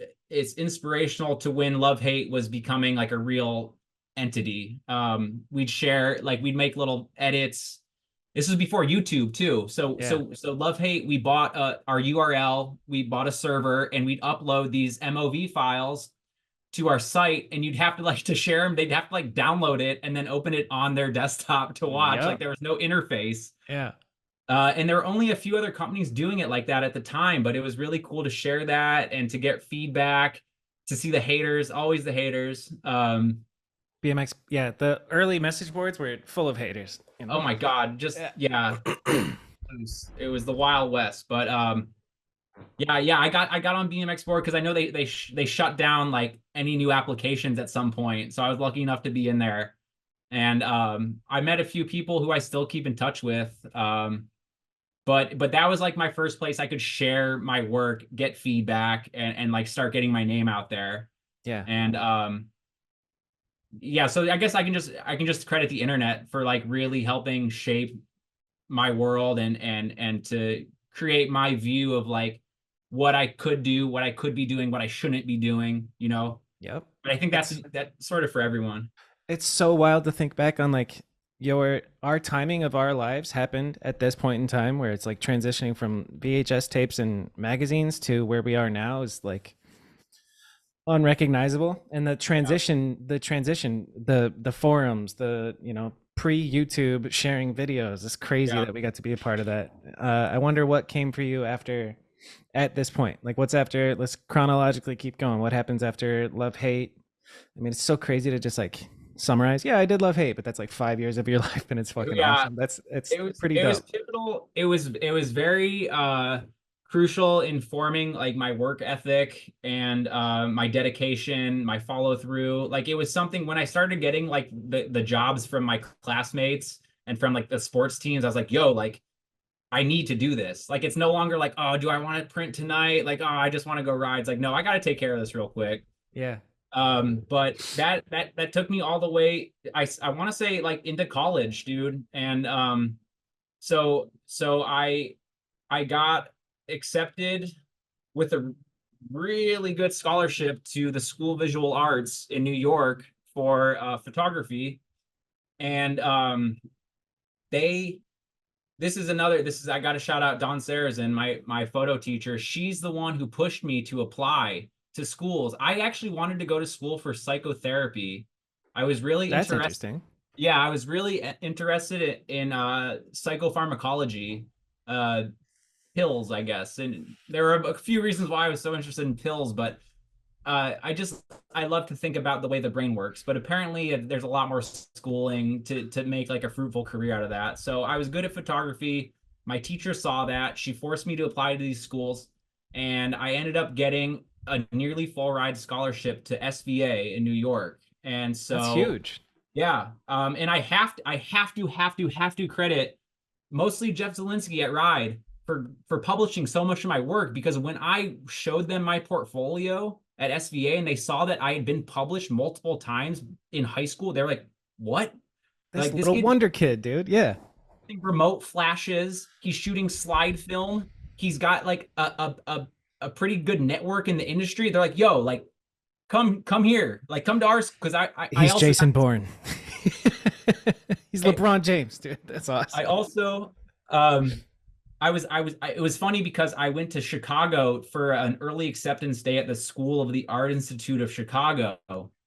And it was like the day I got back from Chicago, I got the letter from SVA, like, "Hey, like, here's a bunch of money if you come to New York." I was like, "I'm going to New York." Yeah. And once I got there, dude, my world just opened up, man. Like I come from a very small town. Chagrin Falls has less than 5,000 population. I graduated with 176 people. That was my whole senior class, Wow. 176 of us. Yeah. There's actually this photo I'll share with you.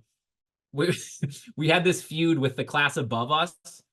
Um, they called themselves something. They had like a whole name for their little clique. We called ourselves the Senior Dudes, because as we were graduating to senior class, we were the Senior Dudes. And I printed a T-shirt for everyone in our class, said Senior Dudes, and it kind of like misogynistically, we had for the females, it said "property of Senior Dudes." And then on the back, we printed '05 for the year, and it says "Who Run It" at the top, like the name was "Who Run It." It was this whole Nice. thing, but it was one of my favorite memories. Was a bunch of my friends came over the night before, like it was like the commencement where like the grade above hands down the key to the school to our grade, and Yeah. all of us are wearing these Senior Dude shirts. And so 176 people, that was my whole world, was like just like I knew everyone in my grade.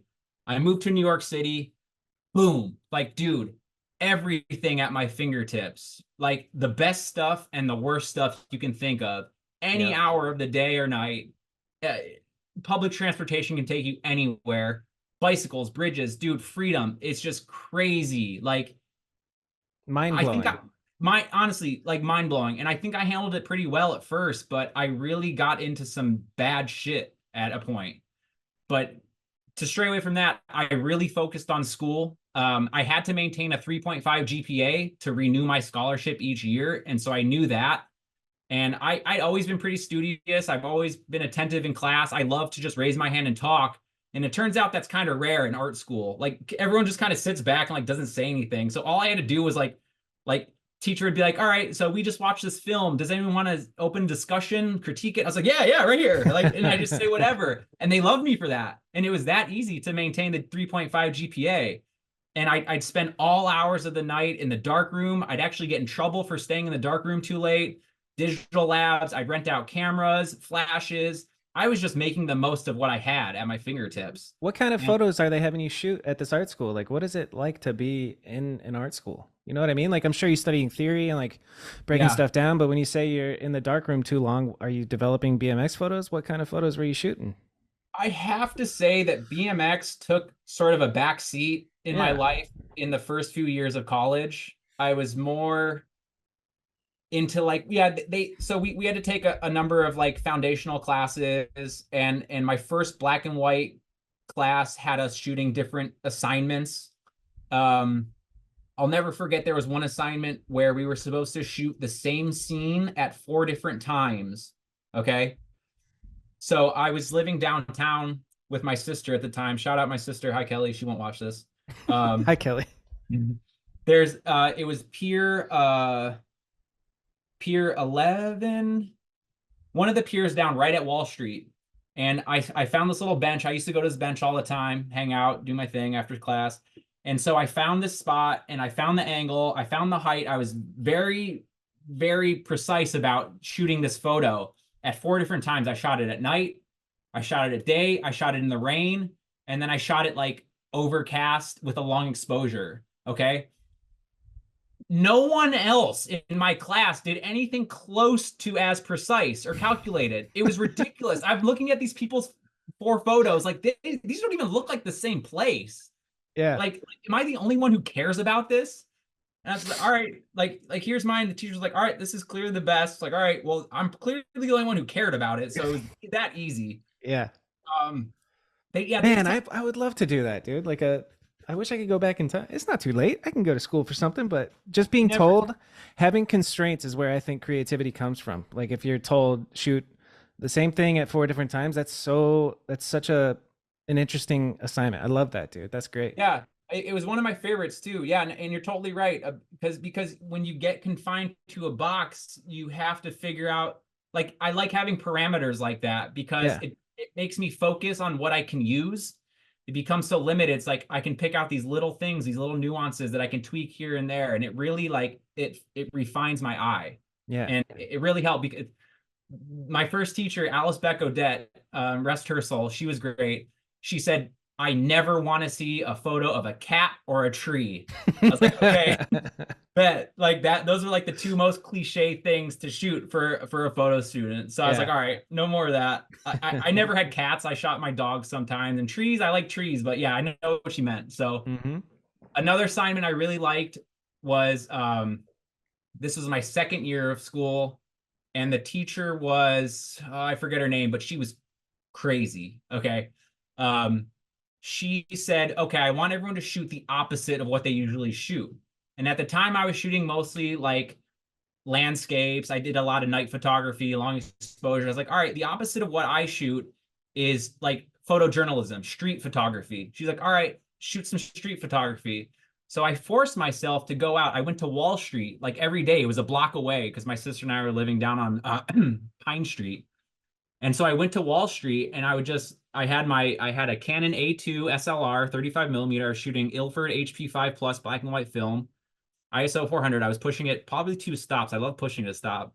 Push it to and stop. My 24-70 lens, and I'd go wide and I would sort of hold it like here at sort of neck level, and I try not to be too obvious, but like if I saw a scene I like, I would just snap, and I just walk up and down for a bit. And I got a few really good photos, which I'm like really hyped to go back and look at because I know I shot a bunch, but it's not something I like scanned in and saved on a hard drive.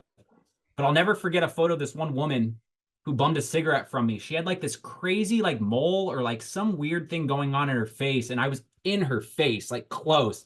And I snapped a good one, and she's got a cigarette and she's like looking at all these businessmen walking by, and she clearly doesn't like belong on Wall Street, but there's all these businessmen around her.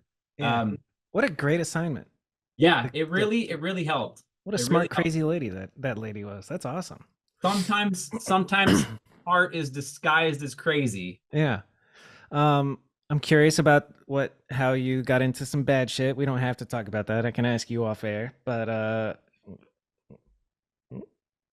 this might have to get censored out. Okay.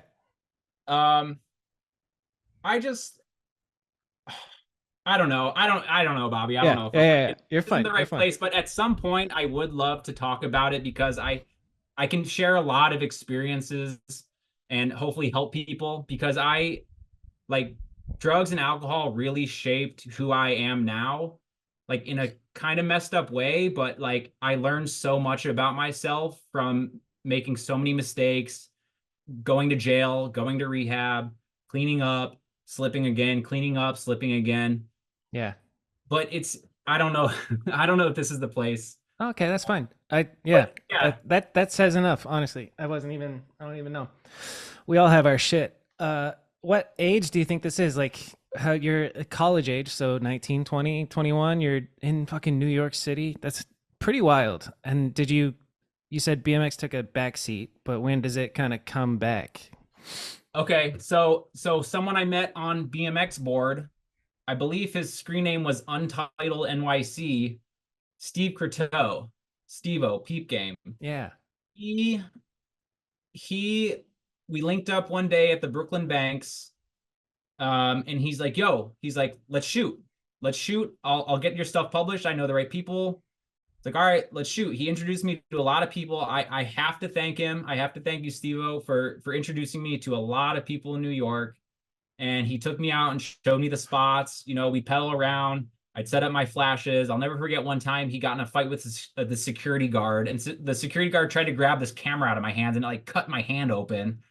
I was like, fuck, what am I doing, dude? But shooting with Steve-O like really re-sparked my interest in BMX. This was 06, 07. We shot an interview that got published in Dig, and I think I have it right here, actually. I'm not going to spend too much time looking for it. It's editable. Hold on, that's a good point. Go look for that. I'm gonna go pee. Yeah. This is my favorite episode so far, by the way, Scott. Shut up. You're the fucking best. You're a legend. I'm serious. I'm enjoying this more than fucking any other episode. Anyway, do you find the Steve thing? I did not. I think it's at my mom's house. But I was experimenting with a lot of different formats. I remember the opening photo was a Polaroid. I was really big on Polaroids at the time.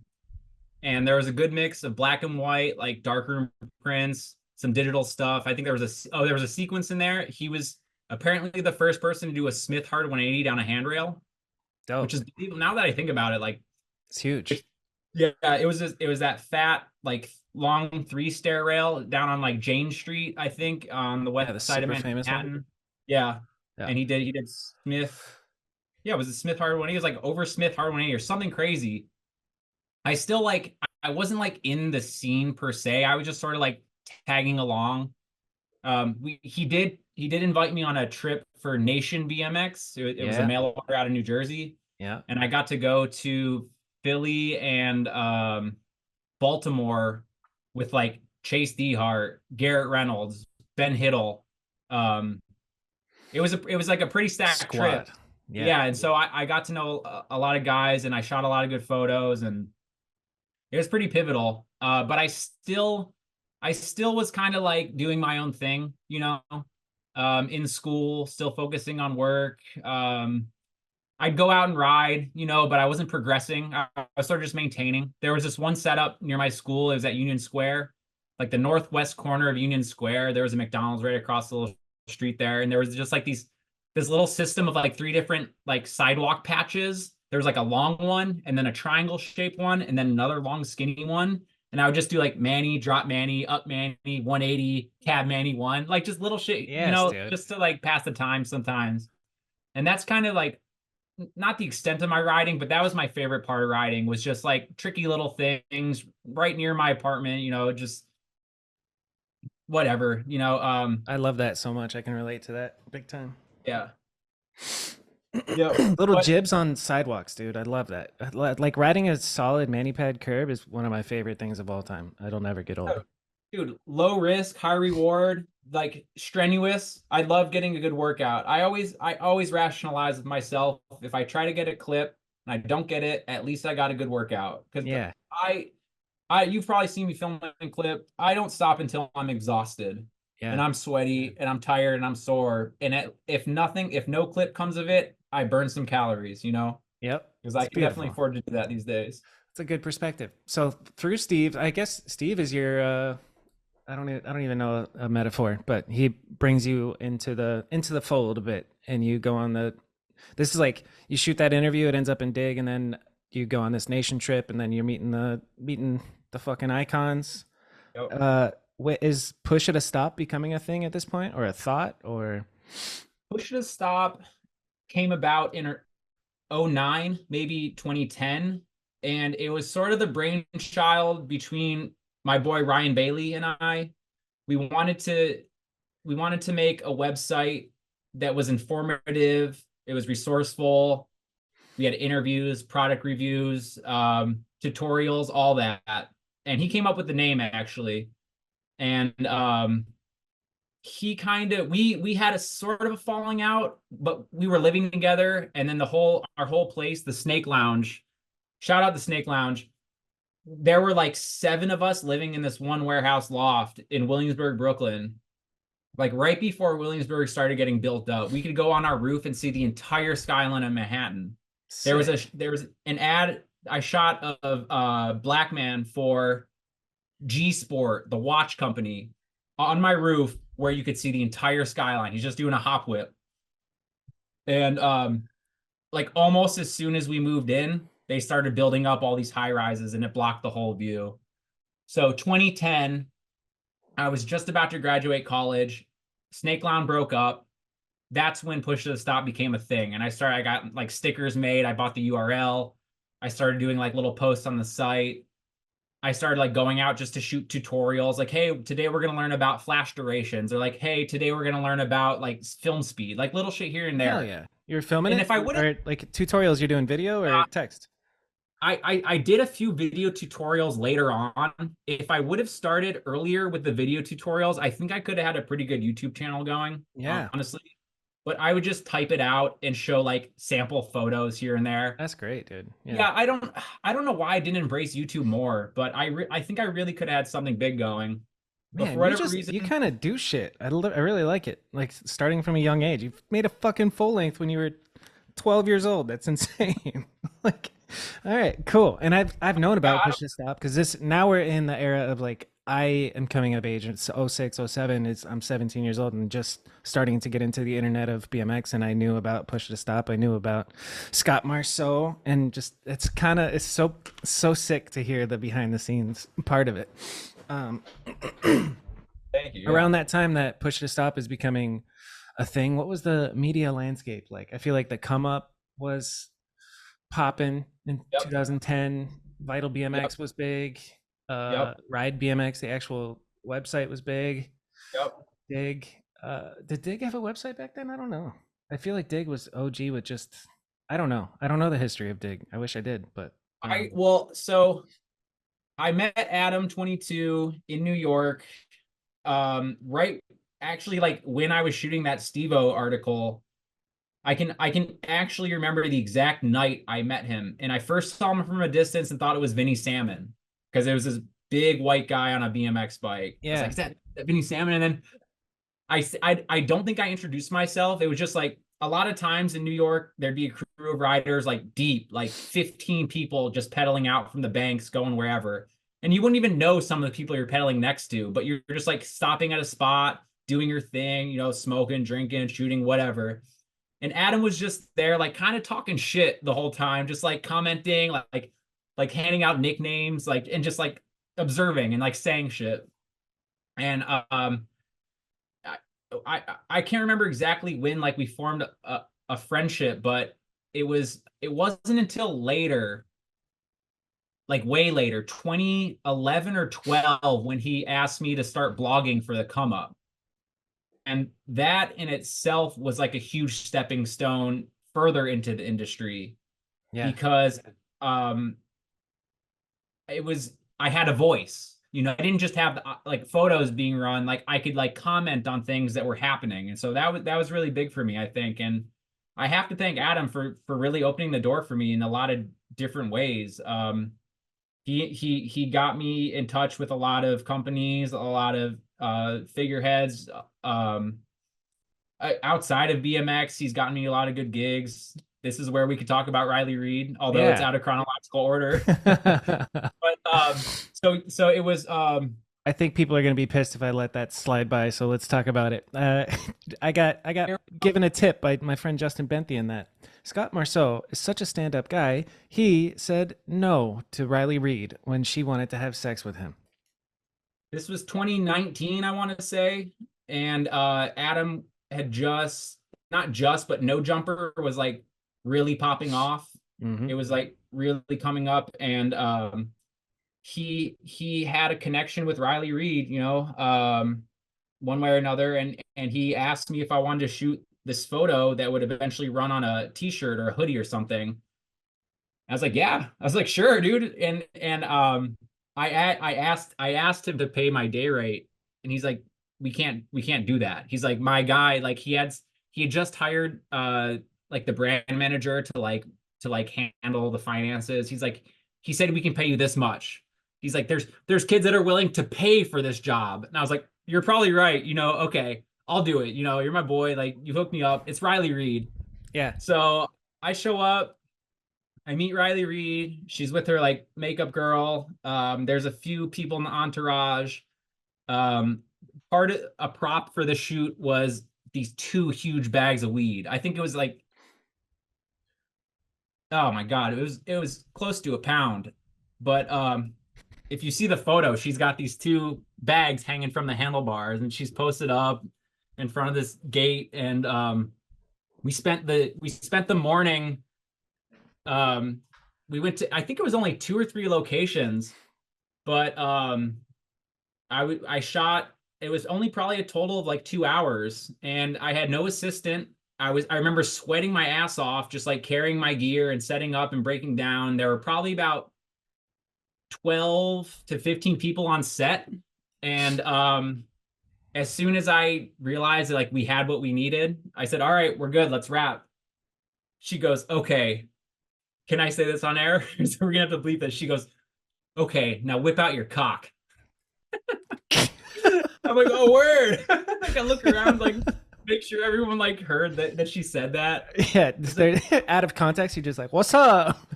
Yeah. I was like, well, so, and I had a girlfriend at the time, and I was like, fucking A, I'm not about to whip my cock out like in this alleyway on Melrose. But we get back to the studio, and like it could have been on. I would have been in there easily, dude. But she, after the shoot, she did an interview, probably for No Jumper, and then she was smoking so much weed, dude. She, oh my God, she was just rolling blunt after blunt and smoking. And during the interview, she's talking about, Adam asked her like, so how did you enjoy the morning, like going out and being a model in front of all these guys? She's like, I had such a great time, you know, being in front of the cameraman. Cameraman is really cute too. And I'm like sitting there behind the camera, I was like, oh my God, like, blushing, like, holy shit, it's Riley Reid. But what an experience. She hit me up afterwards, and she's like, hey, if you ever want to like do a private shoot, like hit me up. Like I could use some photos for my website. And I couldn't not tell my girlfriend, you know, Right. I wasn't going to go behind her back and do this. And I told, like, listen, like, this is like strictly professional, I could add, but this porn star wants me to shoot photos of her. And she's like, hell fucking no. It's like, all Smart right, girlfriend. fair enough. Yeah. Fair enough. So That's good. You went the honest route, man. That's great. I had to, man. Yeah. Honestly, like as I get older, I find it almost impossible to like hold on to a lie or like force myself to tell a lie, and It's not worth it it. eats me up. It's so It's like exhausting too. being dishonest it's like a full-time job, you know, because you got to remember what you said to one person. And Yeah. It's yeah, I think there's a lot of like metaphors. There's something in like being stuck as a liar is like hell on earth. Like you're just permanently in shit, and you can't really. Anyway, I love that you're honest about that. Okay. Rewind, and we're back in New York City. I'm so jealous that you get to like just mob with 15 dudes around New York City and pedal and do whatever, smoke, drink, ride spots. Yeah, it's fucking incredible. That night I remember Skinny was there, and I think he had just gotten put on volume or something. And I think I was trying to shoot photos of him, but also Keith Romanowski was trying to shoot photos of him. I don't know if you remember that name, but yeah, of course I do. Yeah. okay. I looked up to his work. He was really big on colored gels, and he was getting really creative with these color flashes he was shooting with. And I wouldn't say we were competing for photos, but like I wanted to shoot a trick, he wanted to shoot the trick, and he was kind of like out with Skinny. So I was like, all right, you do that. I sat back, I got to know some people, Adam and I chopped it up. And it wasn't until 2011, 2011 when I really started. 2011, let me say, I can say this, 2011 is when I quit drinking. and I really got my shit together and I started to focus on a career. I was 23 years old and I was out of college. I had a degree, I had a good network. I just wasn't utilizing any of it. I just couldn't collect myself enough to like progress in the field. And so quitting drinking was huge for me. And it wasn't as easy as it sounds. I was in a lot of legal trouble. It was hellish what I was going through. But luckily I made it out. Um, and I was able to start progressing in my field. And so 2011, Adam hires me to blog for the Come Up. I wake up every morning. I check the inbox. People are sending in stuff left and right. I pick what's worthy, or whatever I like can comment on. I post it. I write a few sentences, publish, and that's my life. In the morning, and then during the day, I'll go out and shoot. I was riding a lot with Craig Passero at the time, who was just Legend. a powerhouse in his own respect. He had sponsors. I'd shoot a photo. I'd be able to sell it like same day almost, dude. Like the turnaround was incredible. And then I also started doing edits for him. I did like an edit for like Nick Sebasti for Primo, for Small Fry for We the People. Craig, I did a few videos for Primo for Craig. I'd film stuff here and there and just sell clips. I had a really good relationship with S&M because of Craig, Primo, when John Richard was at the helm. Mm-hmm.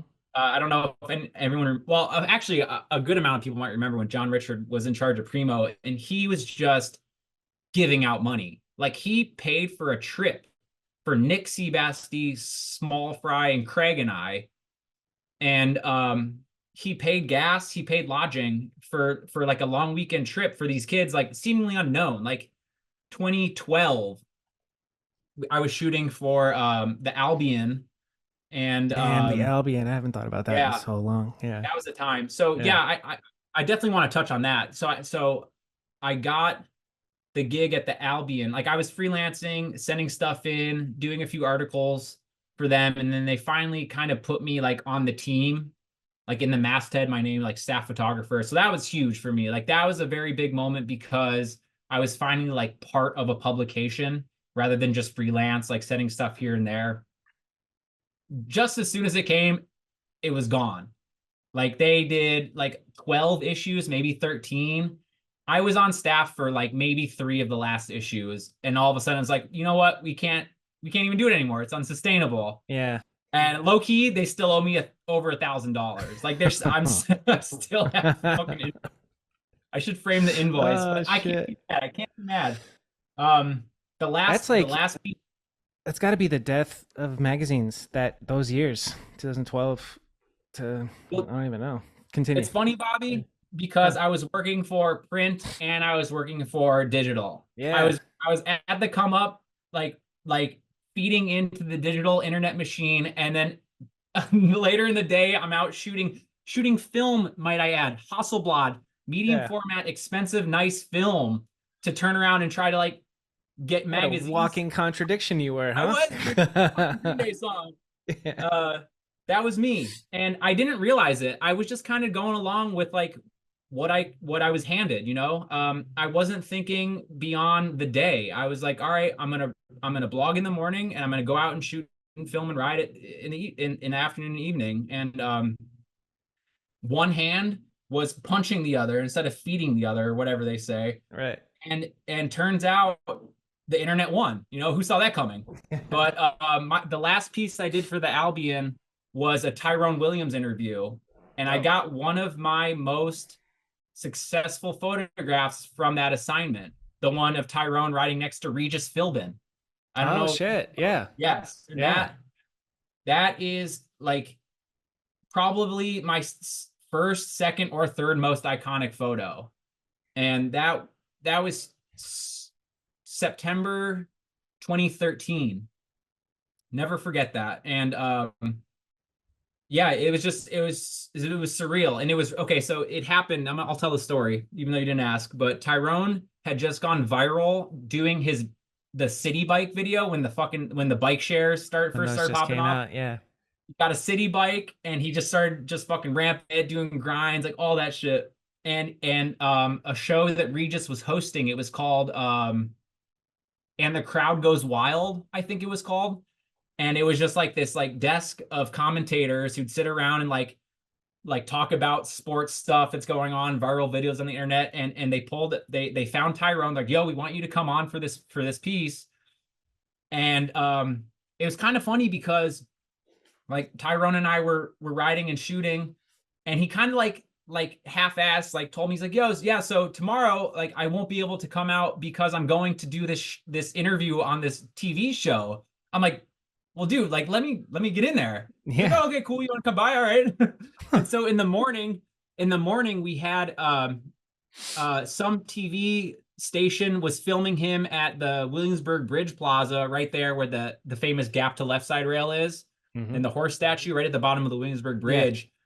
I have photos of it too. There's like this small crew that's like filming him just do like bar spins and 180s and stuff. And it was about the city bike video as well. And later in the day, we pedal over, we go to the Chelsea Piers. It was like Pier 23 or I forget the name, but it was, oh no, it was near 23rd Street. But that's where they were filmed the show. And Tyrone went in, he got makeup put on, he got TV ready, and then Regis comes into the green room. Oh, you know who else was in the green room was Dr. Oz. I met Dr. Oz that day. It was a very strange day. Damn, But what a day. Regis comes in, he's like, hey, good to meet you guys. You're just so personable and charismatic. And like, I was just shooting and shooting and shooting because I knew this was a moment, dude. Regis Philbin, he literally held the Guinness Book of World Records for the most time in front of a camera. Like the most televised human being on earth is standing here in front of my camera with Tyrone. It's this moment. I'm like, yo, I'm shooting digital. I'm shooting film. I'm trying to film too. I have a clip of Tyrone throwing a bar spin next to Regis. Hell yeah. But so we're right outside the green room. Our bikes are there, and he literally just grabs my bike, doesn't ask a single question. He grabs my bike. He's like, and he starts pedaling like down this corridor. And his assistant was like, Regis, maybe you shouldn't. This man was in his 80s, okay? And he's like, where are the brakes on this thing? It's like, this dude's gonna fucking die on my bike. And he's pedaling, and I'm in front of him, and I'm just shooting. And this one frame I got, he's white knuckling, and Tyrone's just kind of to his side behind him, like laughing, like, oh my God, this is happening. Yeah. And the photo came out sharp. It was a little poorly composed. I cropped it a bit, but like I was just so in awe of the moment that I kind of like, and I was also trying to film. I had my iPhone and I had my Yashica T4, and I was just fucking I was like, this is a moment. Yep. Back to my training in school. I forget which teacher it was, but she was big on the moment. She says, you carry a camera until you come upon a moment. And when that moment arises, you shoot and you shoot and you shoot because you're going to get something, And so that in the back of my head, I was thinking, I hope I have enough film for this because this is so crazy. And turns out it was like one of the first photos of that sequence of events was the make. It was sharp. It was colorful. Like his expression is just, dude, literally white knuckles. Like zoom in on the knuckles. Like he's holding on for dear life. Dude, and it was just awesome. So incredible. Yeah, but now that you pointed out, the white knuckles is hilarious, actually, dude. No brakes on the bike. Yeah. Dude, no, but he made it off safely, and they did the TV segment, and man, it came out, and yeah, it was incredible. But that's a magical moment in BMX history, right there. Yes, I have to agree. And that was the last article I did for the Albion before they went under. Thankful for that. Yeah. Fucking A. That's great. And this is still 10 years ago, dude. Yep. So I left New York in 2014. And what made you leave New York? Why'd you leave New York? There were a number of reasons. Most pivotally was this girl I was just madly in love with broke up with me. I had fallen for this girl from the farmer's market like pretty fucking hard, dude. Ooh, farmer's market, that's like rom-com shit, dude. That's real. Honestly, like I was an Adonis, dude. Oh my God, I loved, like I was on top of my game. Like, dude, I was still young, like I was confident, like I looked healthy, like I was healthy, I was still like, I was sober. I was taking care of myself. I was happy, and I won this chick over, and I was so hyped on it. And then turns out she didn't want to get as serious as I wanted to get. And it's like, you know what? Like, it's time for change. It'd been 9 years, and my living situation was deteriorating. I was at odds with my roommates, and I was just thinking, you know what? I'm gonna go somewhere else. And I had this good idea to open a restaurant. I wanted to open a breakfast restaurant that specializes in every cereal. And you'd come in and you'd mix cereals, and you'd get like toast, and it was Huh. very simple, like classic nostalgic stuff. And so I was like, I want to open this in either Chicago for whatever reason or Denver. And I don't think I'd even been to Denver before, but I was like, it seems cool. So I moved all my stuff from New York back to my mom's, who was living near Columbus, Ohio at the time. I shot a wedding for shot my sister's wedding, and my gift from her was her car. So I took her car. It was like an '02 Honda Accord, and I took a couple friends and we drove across the country. And I we stopped in Chicago. I got a feel for the city. It wasn't as communal as I wanted it. Like, this idea I had for the restaurant was like very closely knit, like a nice little neighborhood with like a young population. And I don't know, I had this idyllic vision of like what this place, this little microcosm restaurant that serves cereal. And I traveled the whole freaking country like looking for an ideal spot. All the while, my mom, who has like pretty good judgment, she's like, Scott, I don't know if this is your thing. Like, I don't know if you're a businessman. Like, I don't know if you could like take out a bank loan. I was like, fuck, are you like, she might be right. But as luck would have it, I get to LA, like I guess halfway through the trip, because that's like as far west as we can get. I link up with Adam, 22, and he's like, yo, he's like, you should just move out here and do a video for On Some Shit. I was like, oh, okay, I'll do that. So I drive Nice. back to On Ohio. a quest for a cereal restaurant, small Yeah. town. He ends up with the That's OSS like, job. dude, it's just, yeah, and I couldn't even complain with the opportunity, because Yeah. I guess like video I love BMX. It's a community. Everyone is my, I'm not everyone's my friend, but like I know almost everyone, you know, like Yeah. I've been doing this for 30 years, like I said. And the idea, when I think about it now, the idea of like giving it away, not giving it away, but like moving on to like something beyond BMX, or like beyond like extreme sports, like at all, it's just like, what was I thinking? Like, I really wanted change. When I Yeah. left New York, I just wanted to flip night and day. I was a small businessman, but no. So I drive back. This might have been when we met, because after LA, we came through Phoenix. Okay.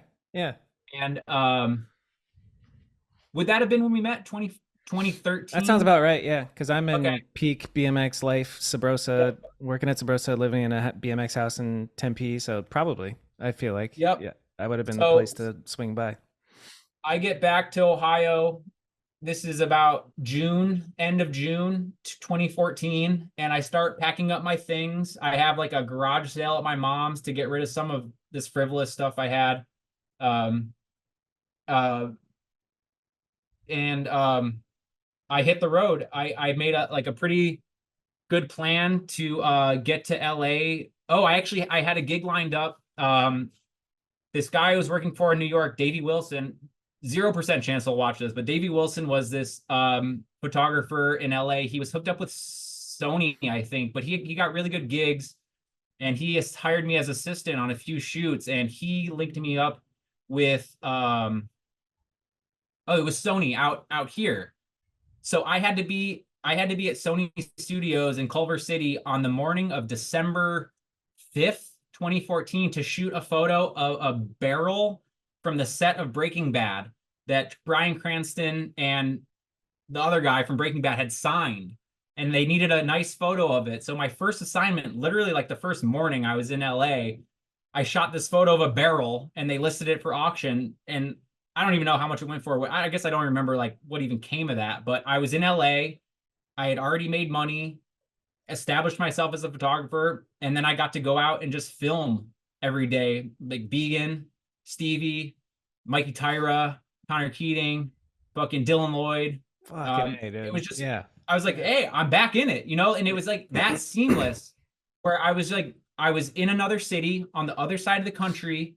It's the change I wanted and needed so much, but I'm doing what I still love to do and I'm comfortable doing it. And Yeah. I can't imagine what it would have been like if I tried to open a restaurant.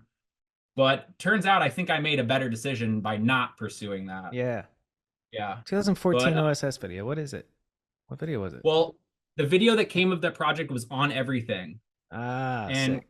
yeah, we filmed. So we started filming December 14 all the way through 15. And then all the videos started coming out April 1st, 2016. It was Beacon's birthday and his part came out. It was the first of the week.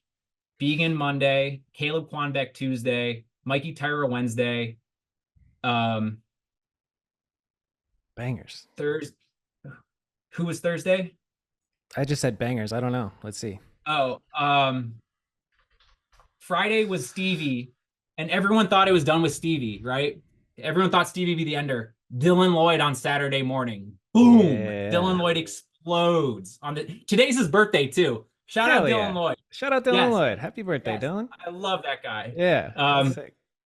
So that was the project, and I'm immensely proud of that project. I really dialed in my editing. Like I think it established I was established, even though I had done a lot of videos here and there, like being able to do like a series. Like I like to think of it as a full length that's just Right. segmented in different YouTube videos. I'm very proud of it. It was As you it should was a be. lot of work. Yeah, I toiled over the editing. I compromised here and there with the soundtrack. You know, OSS has a pretty like specific image, you know, so the music I wanted to use kind of clashed, but especially for Stevie's part, it was just like a month before we were supposed to wrap and we still couldn't decide on a song for Stevie. And I get over to the OSS house. They were in K-Town at this point on Oxford, and I'm over in like Mikey and Connor's room like playing video games or something, and Adam wakes up. Adam comes out, he's like, Scott, I found the song for Stevie, you're gonna love this. And he plays it, and it opens with the Postal Service sample from Such Great Heights. Yeah. I was like, oh my god, this is it. This is the one. So Stevie's part got finished. We put everything out. I'm still trying to remember who was on Thursday. God, I feel bad for forgetting who came out on Thursday. Oh, Alex Donachie. Oh, hell yeah. Yeah. Yeah. Okay. Maybe I'm getting Tuesday and Thursday mixed up, but yeah, Donachie's part is in there, and I love the Donachie section, and I'm proud that I get a lot of good comments on that saying that's their favorite Donachie section. Up until that point, he's put out so much fire since, but that one came out really good. And so after that video, I went freelance again. Because I was getting. Let's hang out on this chapter for a second. Let's talk more about the actual writing in on everything. What's like, you know, I said earlier, like you had a front row seat to a bunch of shit. Now we have like a specific window to analyze within filming for on everything from 2014 to 2016. What are the best couple moments that you can remember from Dylan, from Stevie, from Alex, from everybody? I guess not everybody. We don't have all day, but what pops in your head right when I brought that up? I'll start with Donachie because he had the least amount of time filming. He came out maybe 3 trips and like for a week at a time. I think one time he came out for 2 weeks, but I'll never forget there were a couple days we went out, just him and I, and he would just produce. He was so dialed. He was so professional. He was very cool to hang out with, personable, funny. But he was just so calculated and on point, and he'd get 3 clips minimum. Like you know the type, 3 clips a day, like good clips too. Yeah, pretty fucking impressive. Filming with him was a treat, and not to mention the mind-blowing shit he was doing, but he was just so on top of it and he was so good. Yeah, all those dudes in that video are like really pushed the sport in this period. Like this was a very progressive video. Yes.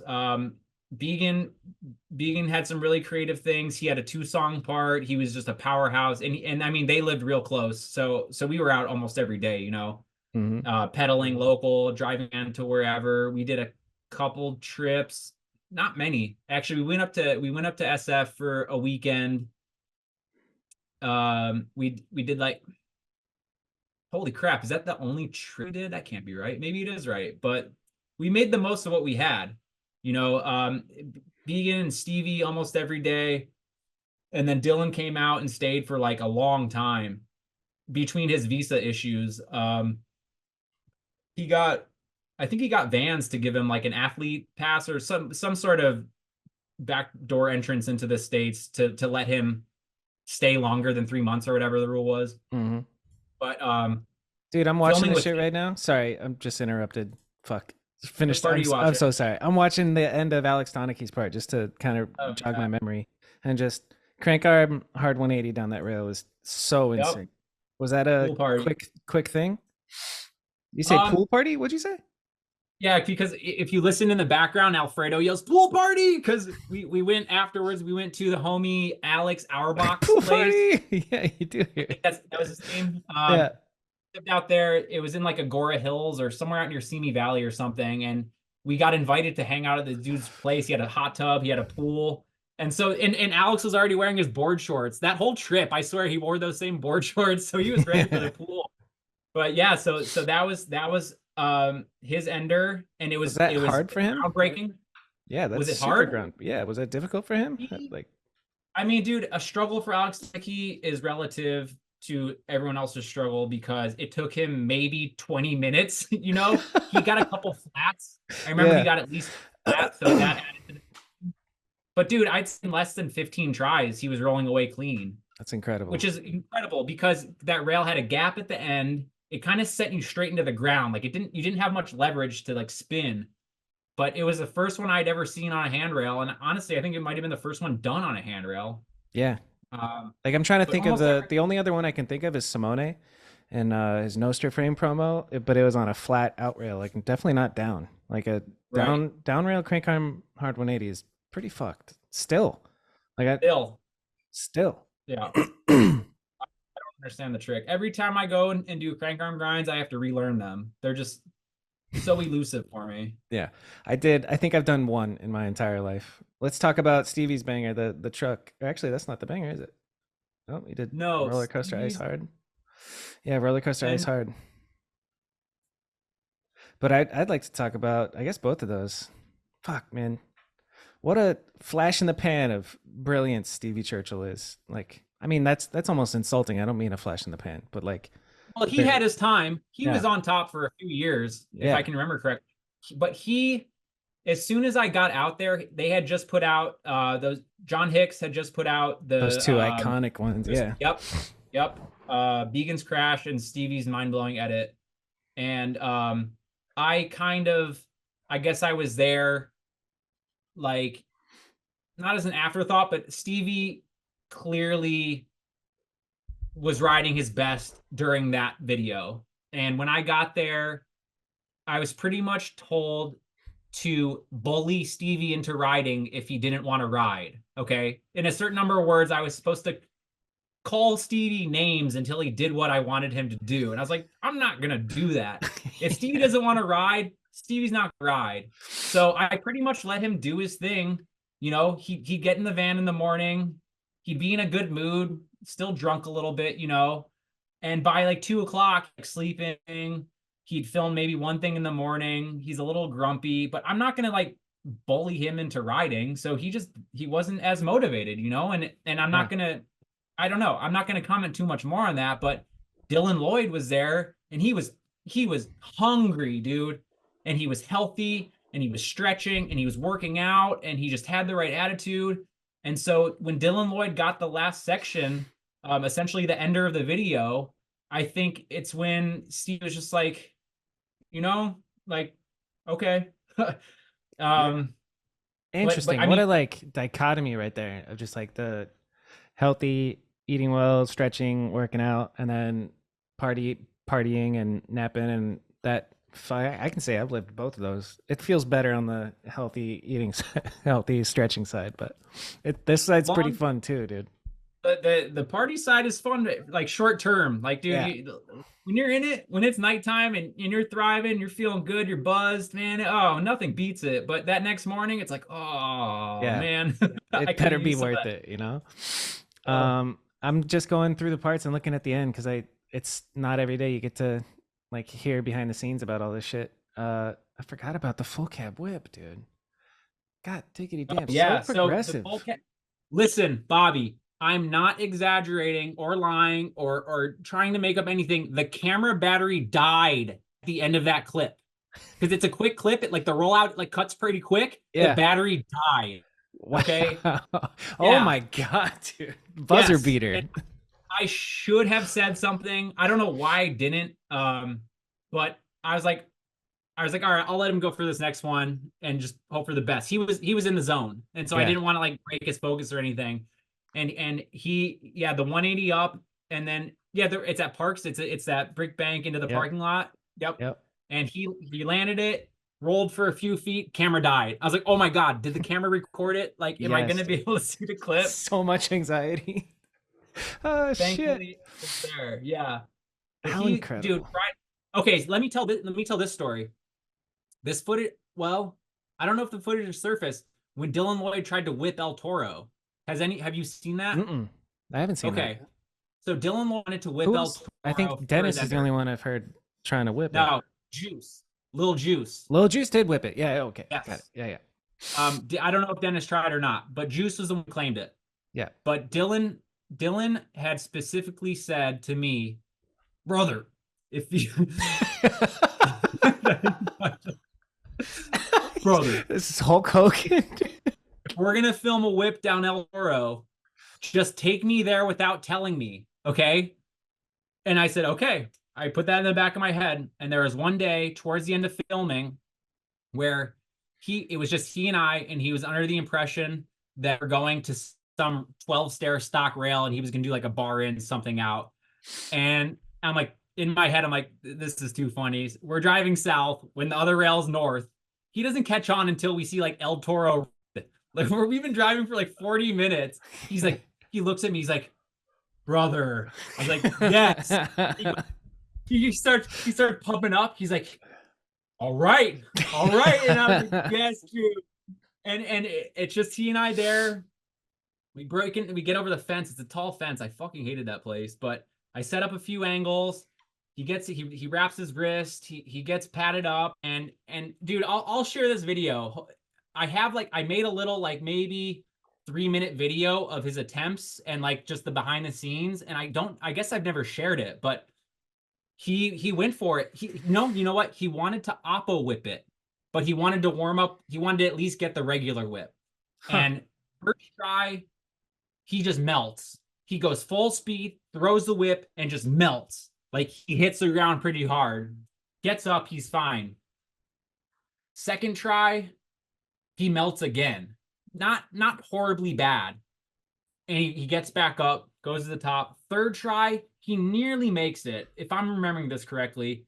But like one foot slips off, gets sucked into his back wheel, or maybe his front wheel. He ends up flipping forward. And I think he hurt his leg kind of bad. Nothing serious, but he's like, it's not gonna happen today. I was like, well, fuck, dude. At least you fucking tried, and you're good to go for the most part. And it's just a great story to be able to tell. Yeah. And yeah, I'd love to share the video. I could have sworn I did, but maybe I just like post on Instagram and it got looked over. Well, I don't know what happened, but man, it's such an exciting moment when you like, brother, you know, and it's like, oh, dude, you get I'll the never juice. forget the look. Here, I'm gonna do the look. He's in the passenger seat and I'm driving. He goes, brother. Like his fist started fucking pumping. I'm like, yes, dude. He was just so what a hyped. guy. Remember, he knew. He knew that if we were ever gonna go to El Toro, he didn't want to know we were going. He just wanted to be taken there by surprise. And I knew he was feeling good because it was at the deadline. I want to say it was like in the last couple weeks of filming. Yeah. And he's like, all right, let's do it. And man, oh, great story. That's unfortunately fire. He didn't get it, but yeah, I love him for that. And happy birthday, Dill, if you watch it. Yeah. Happy birthday, Dylan. That's awesome. Yeah, On Everything is definitely worth a rewatch. There's been so many videos that are amazing, but this one, like, definitely stands the test of time.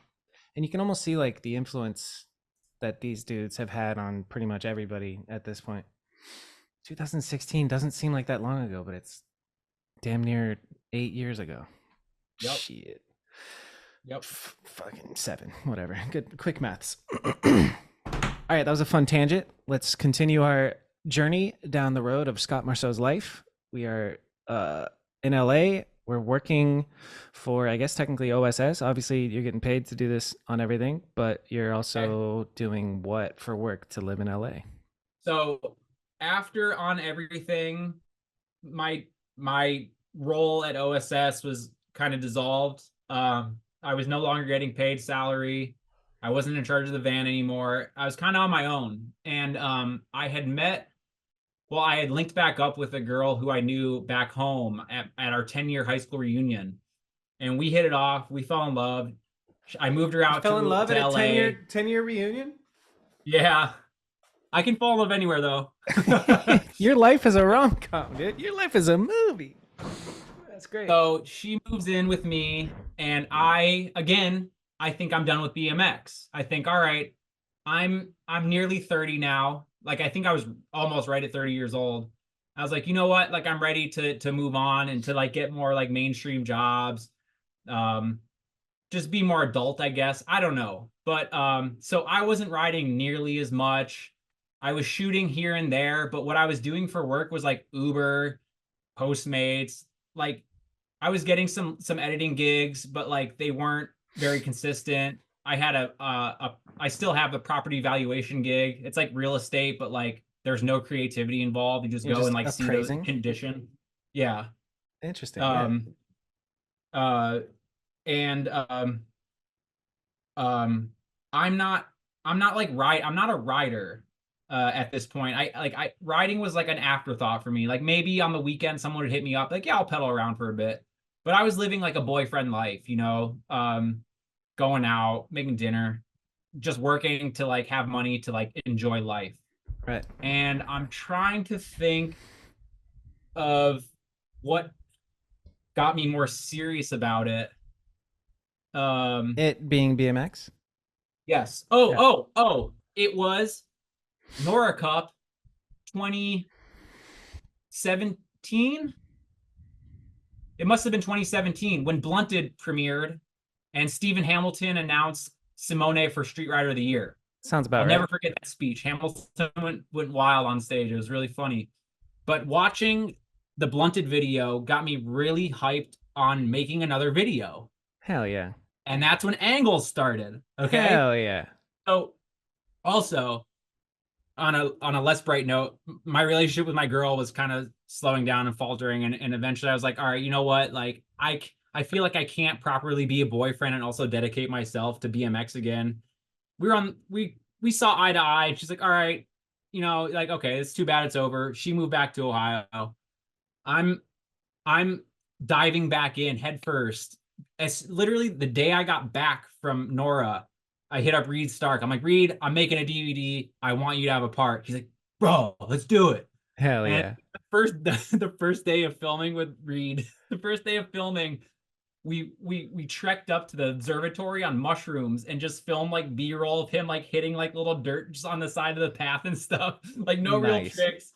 And Reid didn't even end up having a full section, unfortunately. He wasn't even really a resident of LA, so he would be in and out sparingly.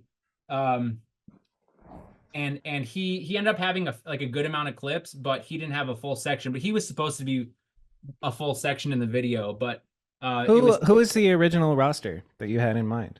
God, I wanted Sean Burns to have a part, and I wanted Brett Silva to have a part too, because I had okay, this is another Albion story. 2013, I traveled up to Cape Cod, where Brett Silva's from, and we started working on an article. And so I got to know him and his riding, and I really loved his powerful, fast riding, his balls to the wall attitude. And I really wanted him to have a part. And I even knew like it was kind of like interchangeable with him and Sean Burns, but I wanted one of them to ride to Overkill. It was either Motorhead or Hawkwind, Lemmy's first band. but it's just really fucking driven, distorted, overkill, like heavy fucking song. And I could just picture like Sean like pedaling fast as he can, or like Brett pedaling fast as he can. So I wanted a rider like that, but it just logistically it didn't add up. You know, Yeah. Sean was in Austin, Brett had moved to, it just wasn't gonna pan out. But so I knew Began could have a section because we were still out pedaling after On Everything, and he was hyped on the idea. Dustin Arp, he hit me up through Rob DeQuattro. Shout out Rob DeQuattro. He and I were kind of friends from Ohio, not as much as we should have been, but when he was in Denver, he like caught wind of, okay, so I was in Denver like kind of like during the first few months of filming. I went to Denver and I was trying to film with Rob mostly, and he's like, yo, he's like, do you know Dustin Arp? I was like, yeah, I think I met him last time I came through. He's like, he's really hyped on the idea, and I think it'd be good for him to have like a project to work on. He went in on that video, dude. Yes, shout out Dustin, because Yes. it was so inspiring. It still is to see him doing it, you know? Yeah. Because he's 55 years old, and it's pretty crazy. He was dedicated. He was more dedicated than almost everyone else. He would call, he'd have plans. I think one time he flew me out towards the end of filming. He flew me out to get like a couple clips just in Denver. Fuck yeah. This was okay. I'll never forget this actually. It was October of 2020, and I flew out, and he wanted to get a few filler clips. And maybe he was going for his ender, but we didn't get it. But it snowed like 2 of the days. And I remember I was negotiating my contract with Odyssey at the time, and it was such a weird time for me. I was like walking in a lap around his neighborhood, like talking to my friends, like, oh, should I take this job? Like, oh, where? Oh, I'm out in Denver. Dustin flew me out to like film a couple, because like this is weird, you know? Yeah. Like I just felt like I was like involved in a way that I like never could imagine. But we got a couple clips on that trip. He still wasn't satisfied. So he figured out this rail, this kinked rail that Jamie Foy skated. Dustin's always up on skateboarding and all these spots. He's like, yo, let's go to Florida. I was like, what? Like, I got this rail. I was like, you have one rail you want to ride in Florida. I'm like, how many kinked rails exist around the country that aren't in Florida that you could do this on? He's like, no, this one's perfect. Like, all right, sure. So I hit up Ryan Howard, who was also extremely dedicated to the video, and Alex DeLiba, who's always down to travel, just a wild, happy-go-lucky kid. We all meet in Atlanta. This is this end of November, early December 2020. And it was honestly, it was my favorite BMX trip, because we all came from different places. Like Alex from Chicago, Howard from Ohio, Dustin from Denver, and I come in from LA. We meet in Atlanta at the airport. We rent this truck, and we travel around Atlanta for a couple of days, and then one day we're like, all right, let's go to Tallahassee, and we knew exactly where this rail was. We drive down. We get Did he there have that night. trick in mind already? The X to Crook? He did. Okay. He did. Yeah. Planned it for months, as far as I know. And he found the rail, and we drive down there. We get there at night. We're just walking around the campus. We see it. He walks up to it. His eyes just light up. He's like, bro, this is perfect. And like, you know, like his deep ass voice, and like when he's excited, it's like cool, because he like doesn't seem like someone who would get excited. Yeah. Like, bro, this is perfect. It's pretty good. Hell yeah. So the next, like, we get a hotel room, and the next day we warm up somewhere. Dustin's a big proponent of warming up. He never wants to go straight to the spot. So we warm up, do something, whatever. We pull up to the school, and we go to the rail, and dude, I set up, and honestly, within 15 minutes, he was rolling away. It was I was prepared to spend the whole day there. You know what I mean? Yeah. Like we flew to Atlanta. We drove 4 hours to Tallahassee. We rented a room. Like, all right, what by any means necessary, we're getting this clip. And within 15 tries, he's rolling away. And honestly, Bobby, when I watched, it brings me tears. It brings me to tears to watch the clip, how excited he is, how genuinely excited. And it was just like, it was just so relieving that it happened quickly, it happened at all, and that was his ender, and he knew it. We all knew it. No one had done that, right? Yeah. I mean, X up to crook on a king trail, Yeah. It's fucking so awesome. rare, and it just like it worked, and he's beside himself with excitement, and we're hugging, and Alex comes in, we're hugging, and Howard's filming from up top, and dude, on it like I'm welling up right now, but it was so amazing, that moment, Yeah. and I'll never forget it. I'll never forget that, the excitement and just the relief. And dude, the rest of the trip was just like extra, you know, it was just Bonus, like yeah. bonus. Yeah. I love that. I love having a like a goal in mind for a trip, and then everything that comes along, like it's the journey, not the destination, you know. But like everything on that trip that you'll always remember. Man, what a beautiful moment. Speaking about moments earlier with your crazy lady photo teacher, you're carrying a camera until a moment occurs, and then there's a beautiful moment right there that Yeah. you kind of make. And Dustin is that dude, like to like just he's the engine of just like, oh, we should do this. Why don't you come over here, do this? Yeah. And he's like, he's a bully when it comes to like, you Oh. can do it, pussy. Come on. Yeah. Yep. He's It's fucking tough. reckless with other people's bodies. He is, but I mean, You need that, helps. man. A You lot of need people him. are assisted. A lot of people thrive on that. Personally, I'm not a huge fan of the bullying, but Yeah, sometimes it's not like for me. if I know I can do it, I'm just sort of being hesitant.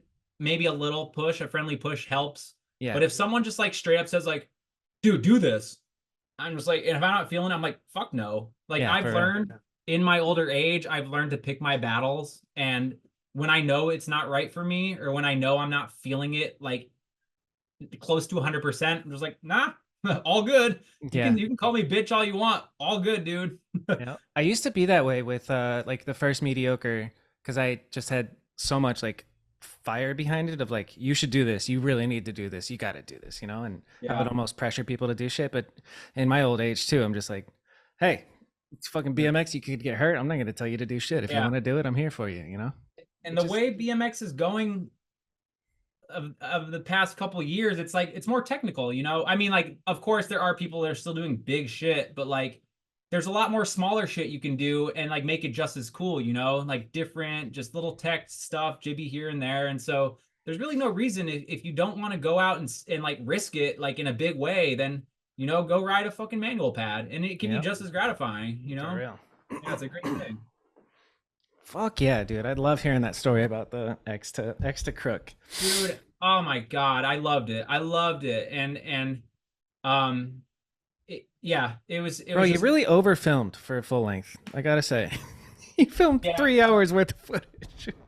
more than that, dude. Yeah, with all the fucking tangents that I see online, and then the B-roll hypes, like it's infinity footage you filmed for this shit. Well, it was supposed to come out 2020, summer of, but then COVID hit and no one wanted to be near other people, so there was no chance of a premiere.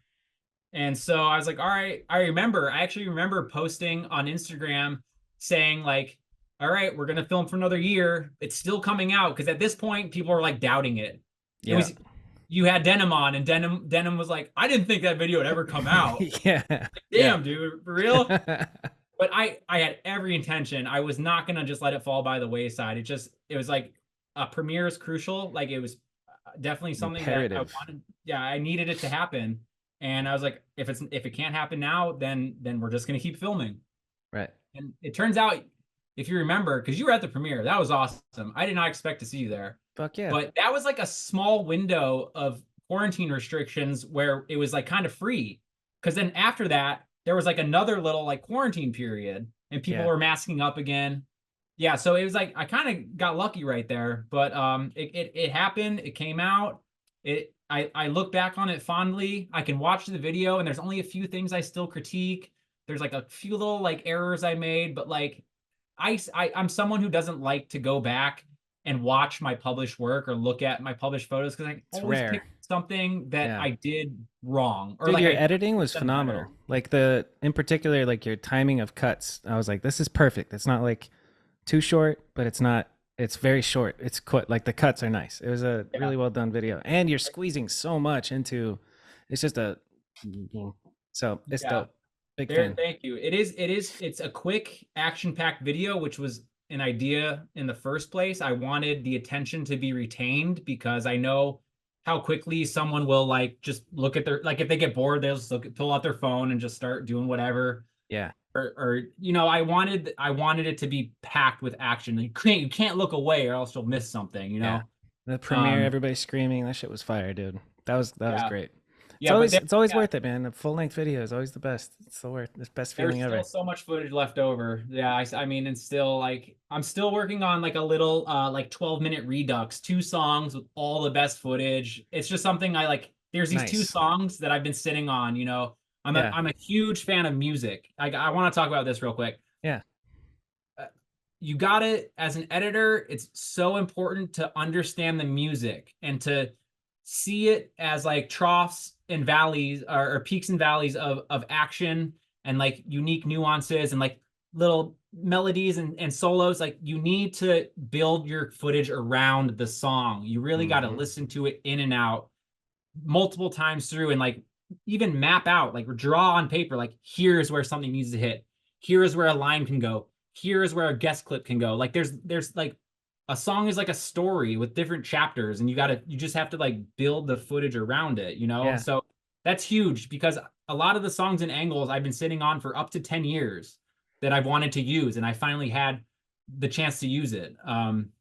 Fuck yeah. But yeah, it's all about the music for me. You gotta really know the music, and that's my best tip for Yeah, an that's a editor. huge advantage as an editor to just be a general music fan. Like to be listening to new music all the time is pretty fucking crucial. You know, like when it's time for me, I listen to my couple of artists, but like to go explore and find new music is like a conscious effort towards the end of any project. I'm like, okay, time to fucking be a music guy for a while Yep. until I find the right thing. But it's so critical to a BMX video is the music. When I towards the end of Angles, I had pretty much dialed in what songs would be used. And so when I knew like if I knew someone was riding to something faster or heavier, I'd film more fisheye because fisheye tends to be more action packed, quicker to cut. And like if I knew someone was gonna ride to something slow, I do like long like panning That's zoom, interesting. all that stuff.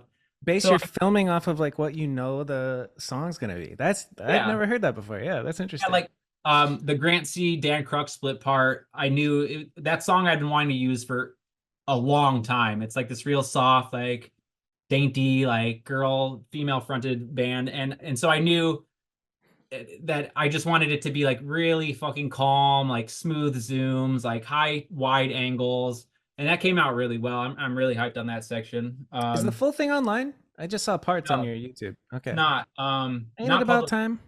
Ain't it about time? I don't know, Bobby. Can we I don't know. please release it now? There's a few parts that went up. Like Sean Moore was pretty adamant about having a section up. Dustin wanted a section up. Um, Justin Shorty, I think Animal host it. And I was thinking about uploading Denims pretty soon, which I really love.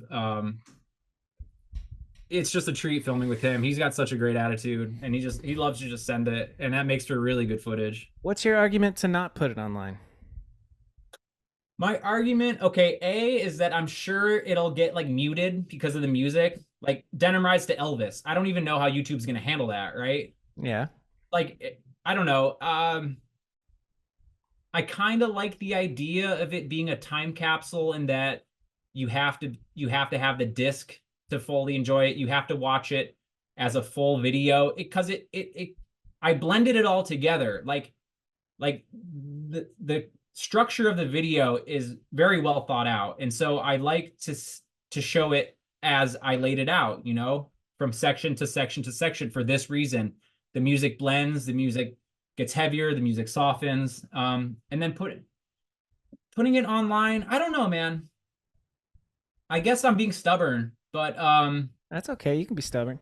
yeah, I know. Fuck everyone, I know, but I don't know. Yeah, maybe I will. Maybe I'll change my tune. But for now, I still have a number of discs. Maybe as soon as I get rid of all the discs, I'll digitize it. But yeah, I don't know. I know that it won't get as much love online as like sitting down on a couch and like putting it in TV. Like there's something very communal and like kind of tribal about like a group of riders. This is my favorite scenario. It's a Saturday morning. Everyone's linking up at one person's house. They're figuring out what they want to do. Oh, let's put in a video real quick. Well, not so real quick. My video is like 57 minutes long. Pop in Aangles and just get inspired and just like watch it. Maybe not front end, but it's got chapters. You can fast forward, you can skip, whatever. Right. But I want it to be the video where you go out of your way. You got to load up the DVD. You know, you got to. It's an event. It's an buy event. a DVD player. Yeah. Plug it into your TV. Yeah. You don't want it to be watched on the phone. Yeah, it shouldn't be. It shouldn't be. I toiled over the quality and all that, colors. Yeah. 2, 3, 4, 11. Well, maybe if you upload it by March 11th when this comes out, it's available right now. That's kind of tight. I've got a pretty long list of things I got to do before upload Aangles, but shit. I don't know. Next question. Well, I guess you kind of, I mean, Aangles brings us to pretty much now almost. Yeah. What's going on in your life right now? If there's anything obviously important. Here, let me make the segue. Yeah, let me make the segue pretty smooth. It was the first day. Okay, so I talked about it earlier. The first day after quarantine restrictions, where everyone was supposed to come back to the office, I used my lunch break to go to the duplicators to get the copies made. This was July 8th, 2021. The premiere was on the 10th, 2 days later, and I went to the duplicators for lunch and got all the copies made. And so fuck yeah. From Aangles to Odyssey, it was just like, all right, I'm back in the ring, and now I'm back in photo.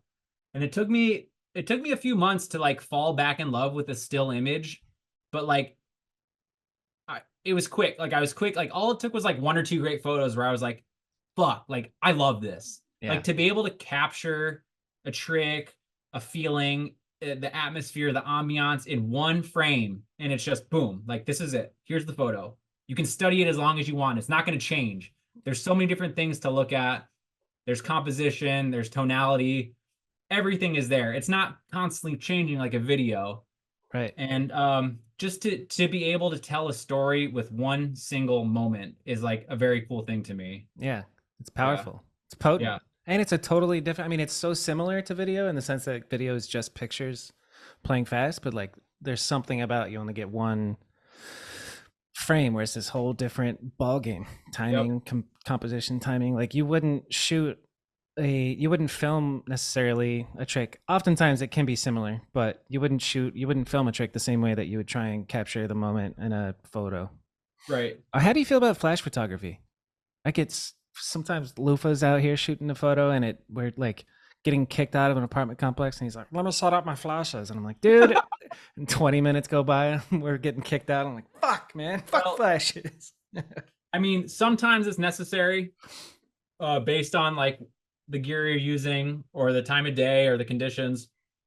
I try to play it by ear, and it's always, I mean, you can always get more creative when you can set up your own lighting. It does complicate things a lot, and I've always learned that the best source of light is the sun. It's the brightest, it's the softest, well, it can be the softest.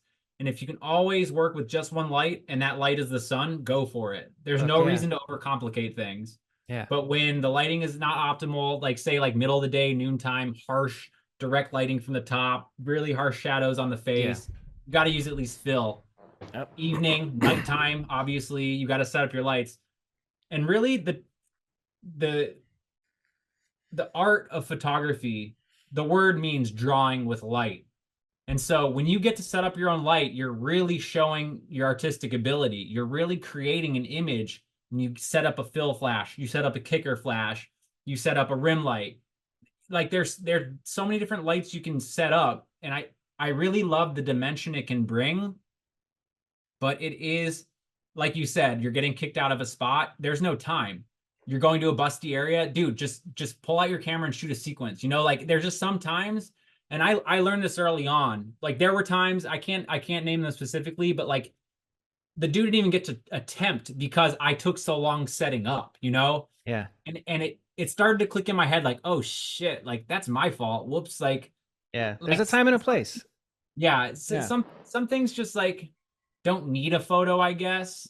But with my new setup, I got a new camera that can shoot like ISO 3 million, you know, and it looks all What right. camera?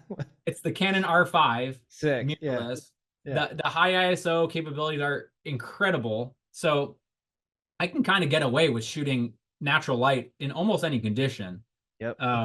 But I did also upgrade my flashes to be able to shoot high speed sync, meaning I can shoot the highest shutter speed on my camera, 1/8000th with a flash, which is a new technology because you used to only be able to shoot like 1/125th with a flash. Yeah.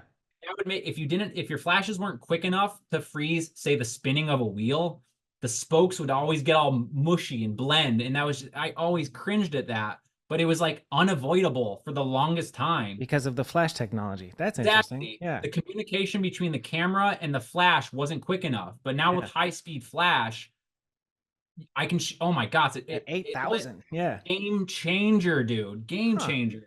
And so That's like sick. that, being able to shoot like any time of day and create your own lighting is like the next level for me. And it really helped me to fall in love again. And you'll notice in my newer work that comes out, like you'll see like a marked step up in quality.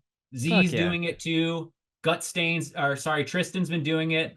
Josh McElwee, shout out all these guys. Jeremy Pavia, Chris Mortensen, like Travis Moritz. I want to shout out all of them because they've been so helpful. A lot of them are like more in tune with newer technology and newer gear. And I was really stubborn for a long time to upgrade. But now that I have, it's like, dude, what was I doing? Like, why did I not do this years ago?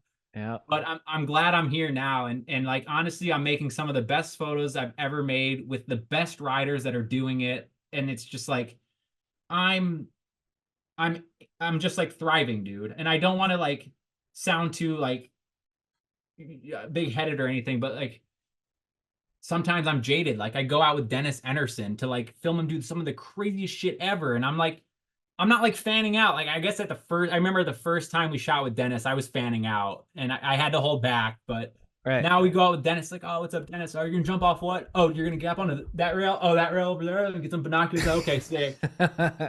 Shooting with Dennis, it's just like a lot of it's just tripod sequence. You can't miss it. And my new camera shoots 20 frames per second, bro.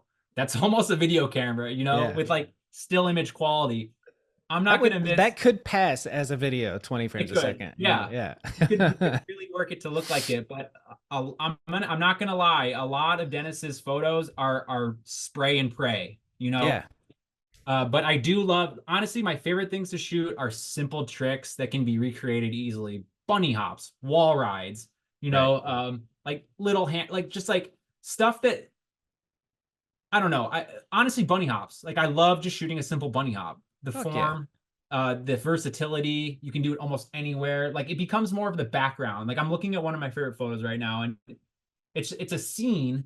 It's like a landscape with really cool lighting, and there's just a bunny hop coming through it. And the bunny hop looks good. It's solid. It's good form. And dude, it's just like it doesn't have to be a fucking tail whip off a roof, you know? Right. It's just a but good sometimes photo. it gets to be. Yeah. But yeah, it's just. Speaking of whips off the roof and Dennis Enerson, he just got hurt. Were you with him? I was not.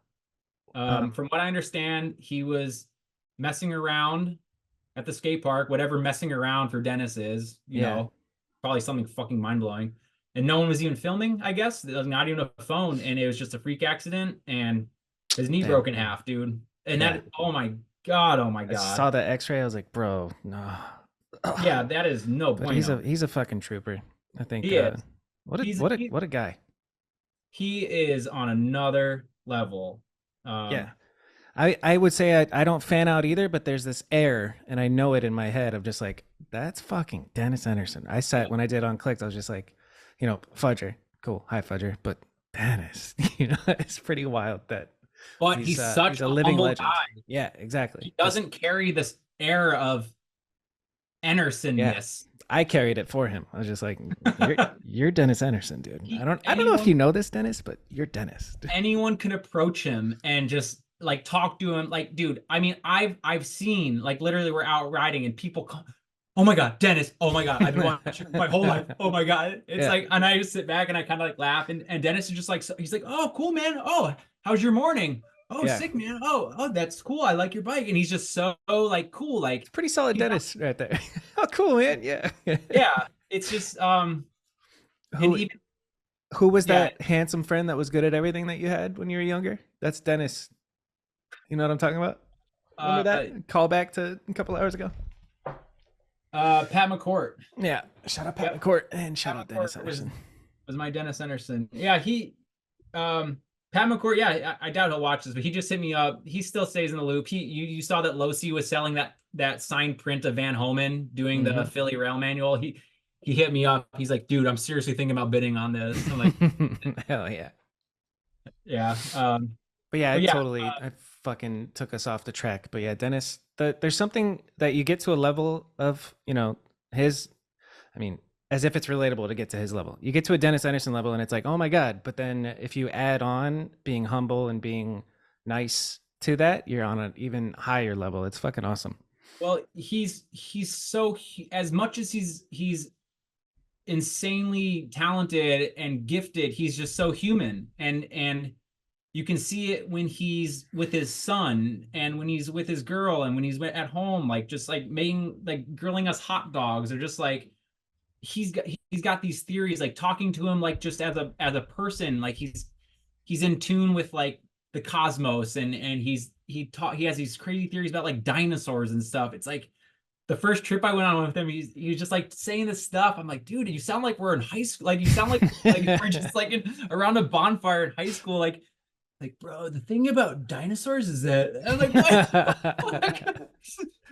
And then he gets out and just fucking does like a nose manual off a roof. It's like, Jesus Christ. Light work.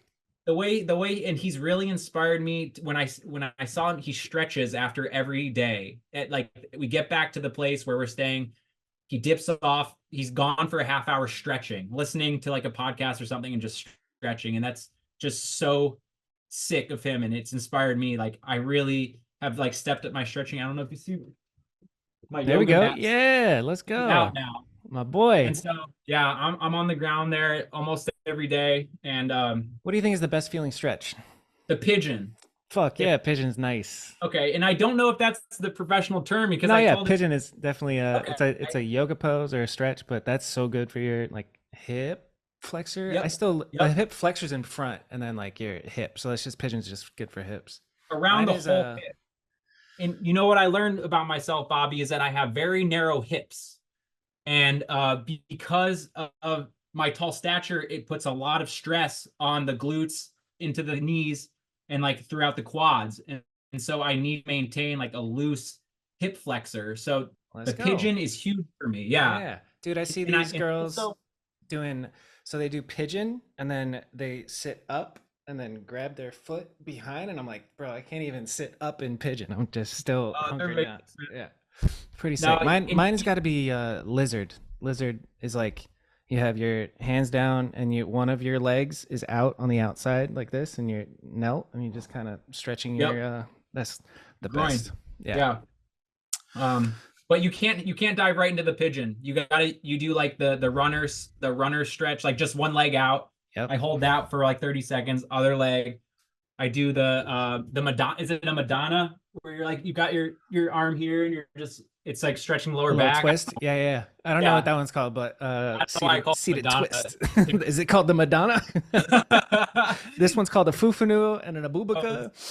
Oh man, dude, we got to do a part 2 or something. I gotta like get back to. Fuck, I don't want to wrap it up, Scott. How long have we been rolling? 2 hours 45 minutes. What? We gotta call it soon. People aren't gonna watch the whole thing. Yeah, I don't care. I reached out to a insurance company to see if they'd be willing to sponsor, because I thought it would be interesting. Like, you want to target extreme sports athletes and give them cheap accident coverage? Nice. Yeah, talk to me. So I'm waiting on an email back, but I was excited just to do that. I had to like get over a mental hurdle of like, reach out to sponsors, dude. Quit being a bitch. Well, dude, you have a following. You have the resource. You have a resume. That's a really good idea. Yeah. Whatever happened to the athlete recovery fund? Do you remember that? Yeah, I do remember that. I don't know. I'll write that down and look into it. Yeah. There's a newer insurance startup called Lemonade, and they might be more in tune with the extreme sports. Interesting. Yeah, I like that. Yeah. So Anyway, back to you, Scott. What are some goals you have? Excuse me. What are some goals you have now? Zevia, dog. Goals I have now, stay active, in a healthy way, stretch more, um, watch what I eat. I have, I don't want to say I have an eating disorder. That sounds kind of bad, but I eat emotionally. And so like when I get bored, mostly at night, I'll just tend to snack a bit too much. I'll kind of like zone out watching TV, and like all of a sudden a bag of chips is crushed, or like a whole pint of Ben and Jerry's is just gone. And so I've been trying to eat more mindfully. Um, I want to maintain a better relationship with my family. Most of my, well, all my family is either in Ohio. My dad's in North Carolina, and I don't get to talk to them as much as I'd like to. How often would you say you do? Because I have that same issue, but my parents are like 20 miles away. I barely talk to them. It's fucked. I talk to my dad on the phone like once every 2, 3 months. Damn, We yeah. have some really meaningful conversations though, which is great. Yeah. My mom texts me a lot, but like text doesn't really do it for me. And every time I call her, she thinks something's wrong. Like she's in a fucking What's wrong, panic. honey? She sees my name pop up and she just starts freaking out. I'm like, no, no, no, I just want to say hi. Once in a while, like my sister will FaceTime me with their kids, and that's really cool to see. They're growing up, becoming little humans. But I'd like to be more like regimented with being an uncle, you know, and being a son. Yeah.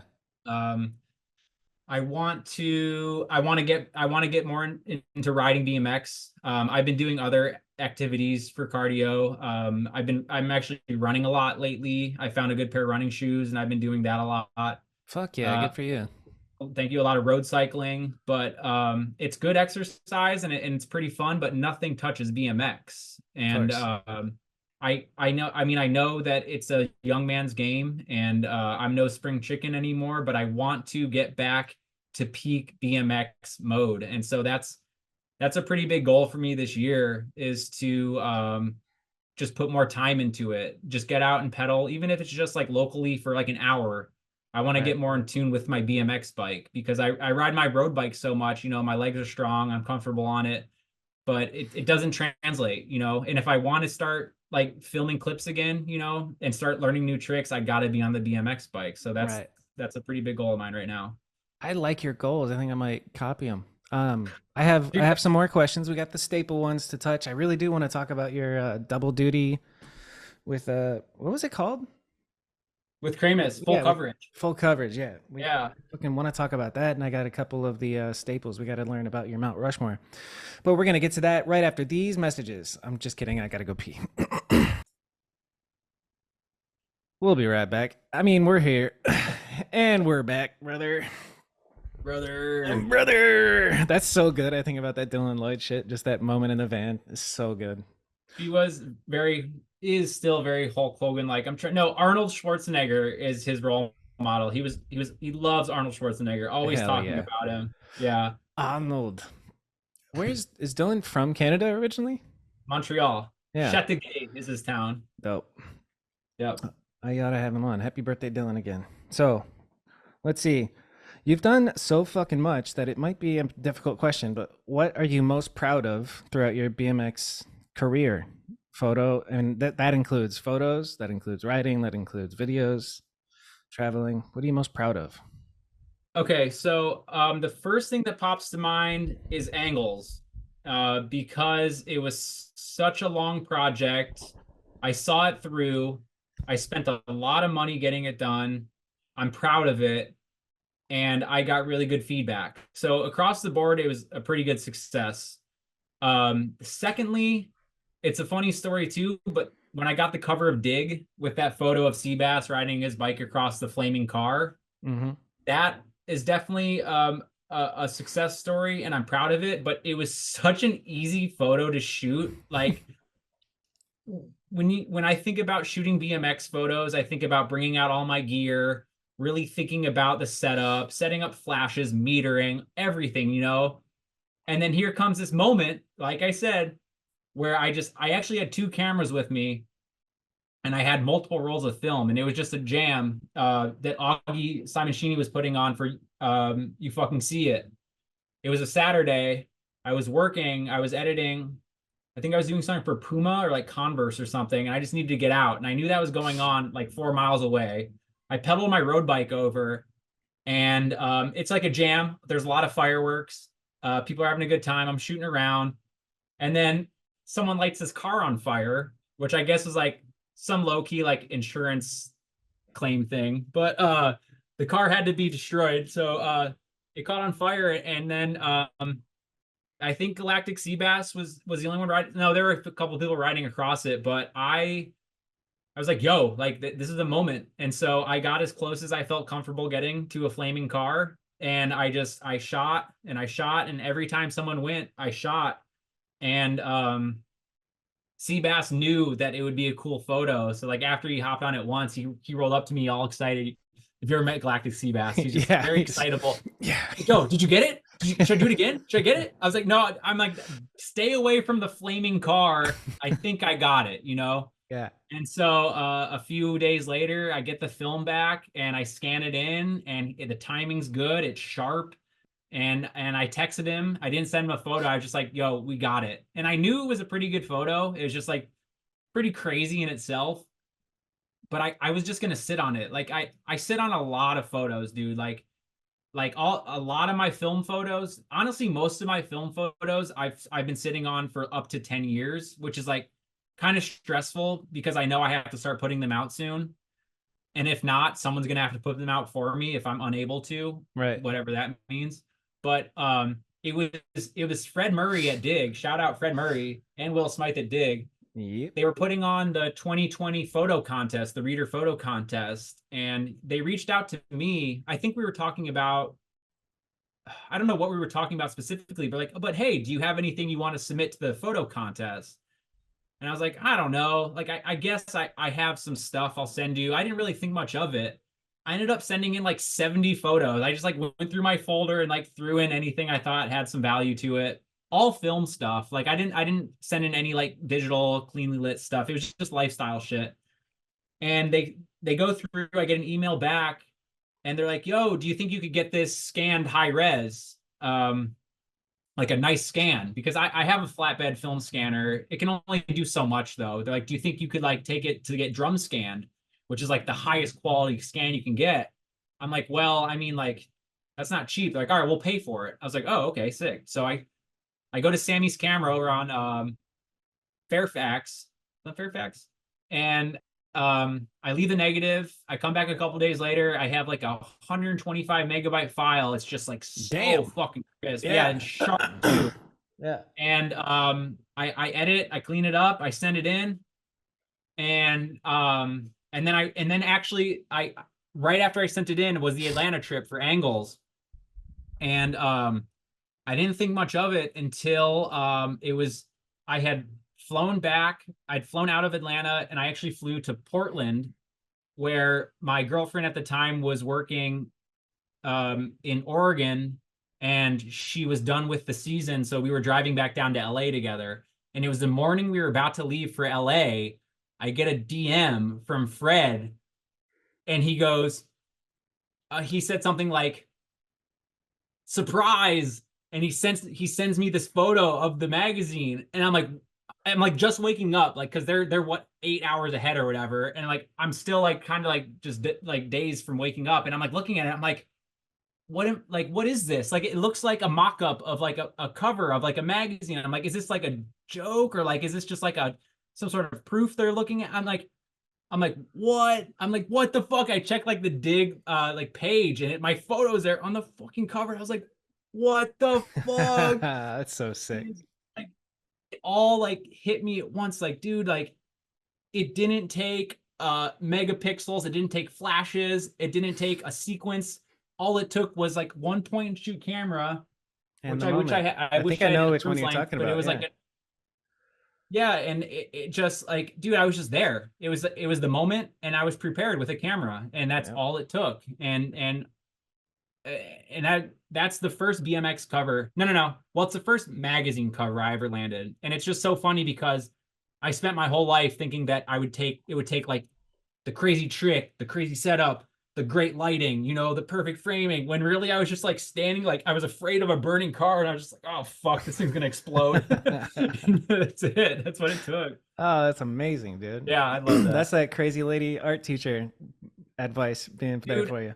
honestly, like as as easily as I can say that art school is useless, a lot of people pay a lot of money to go and they don't even continue in the field. They don't utilize the resources, they don't absorb the information. I learned so many little tips and tricks that have helped me along the way. And but the most basic is that the best camera is the one you have with you. So always have like, and it's great because with an iPhone, you can get poster quality photos just from your phone, and everyone always has their phone with them. Yeah.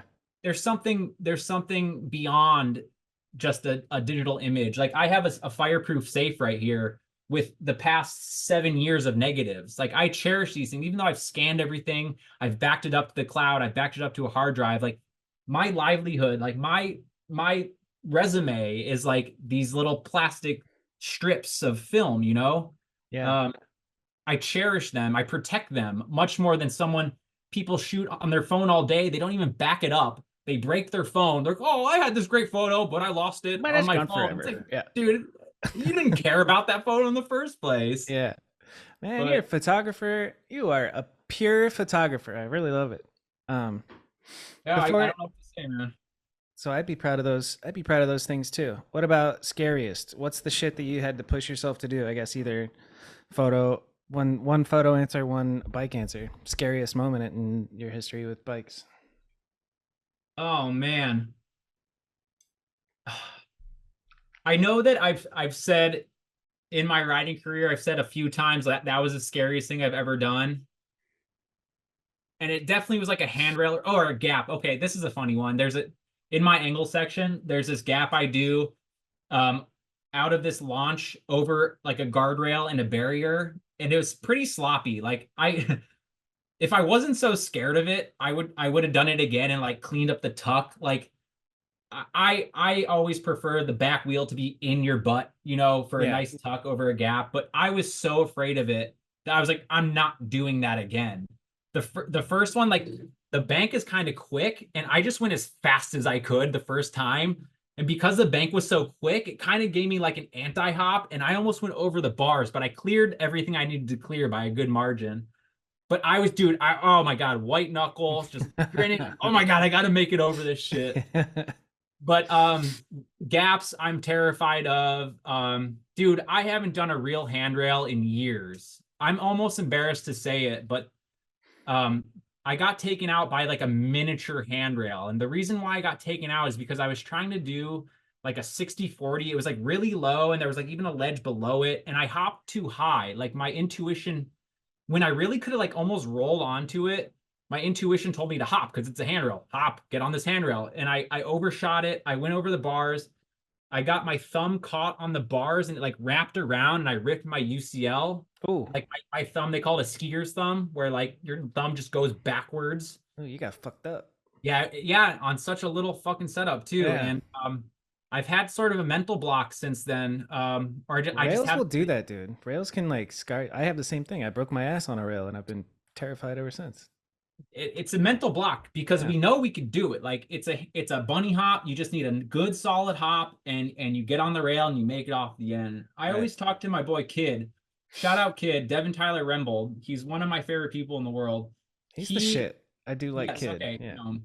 Yeah. Have you had him on yet? No, no. Oh, you I should. should talk to him. Yeah. Yeah. Call somebody. Yes. He identifies. I was talking to Rob and him about Rob DeQuattro him about handrails, and I put it like when I'm riding handrails, I'm on top of my game. It's like a benchmark. Like, are you like how's your riding these days? Oh, I'm riding handrails. That means Yeah. I'm riding like peak fucking performance. Yeah. It's been years since I've been there, dude, but I've really been trying to just dial in the less scary stuff, you know, the basics. Bobby, the Ice 180. That's something that like you should learn like pretty early on, I'd say, right? Yeah.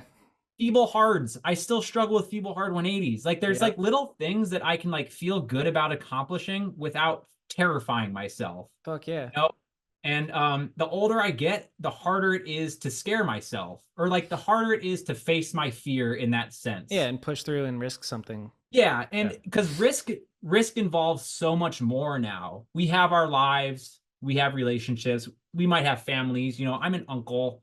You know, I don't want to be too grandiose about it, but like there's a lot at stake. There's more at stake than there was in high school, you know? Yeah. So maybe I think too much when I'm riding, but I know that when I'm feeling really good about my riding and I pull up to the right handrail, I'm doing it. Yeah. I don't like waking up saying, okay, I got to do a handrail today. It's time. Yeah. Like that just, it already makes me like anxious, you know, and that affects my riding. But Yeah. the way I love to film is to be on top of my game, to be practiced, to be seasoned, and to go to a new place and see setups I've never seen before. I don't like going back to something that I shot a photo of, like, oh, I'm going to do this. I'm going to do this someday. No, I'd rather be like feeling good, seeing something new, and just taking care of it. Yeah. There's no second thought. Like, this is me. Let's get it. Yep. Um, Yeah, that's dope. The things that haunt you where you're like, I know I have to, there's a scary one I got to do for mediocre too. And I'm like, you know, maybe next weekend. You know? yeah, I have one. I have one. Too. I've got a setup I've tried twice already. The second time I broke my foot. And so, but it's, oh my God, dude, it's such a great setup for a few different reasons. And as much as I hope that it gets taken out before I get back there, it's just waiting for me. Yeah. And you'll know, everyone will know what I'm talking about if and when I get it done. So Hell yeah. Well, let's go. it's something to look forward to. What about off the bike? Scary moment. In BMX, Yeah, I guess. No, fuck it. In life, scariest moment off the bike. I climbed the Williamsburg Bridge. It was kind of like not like a rite of passage, but it was sort of a bucket list. It was towards like when I kind of made the decision to move out of New York, it was just sort of an idea I had to like. Damn. Is there a ladder?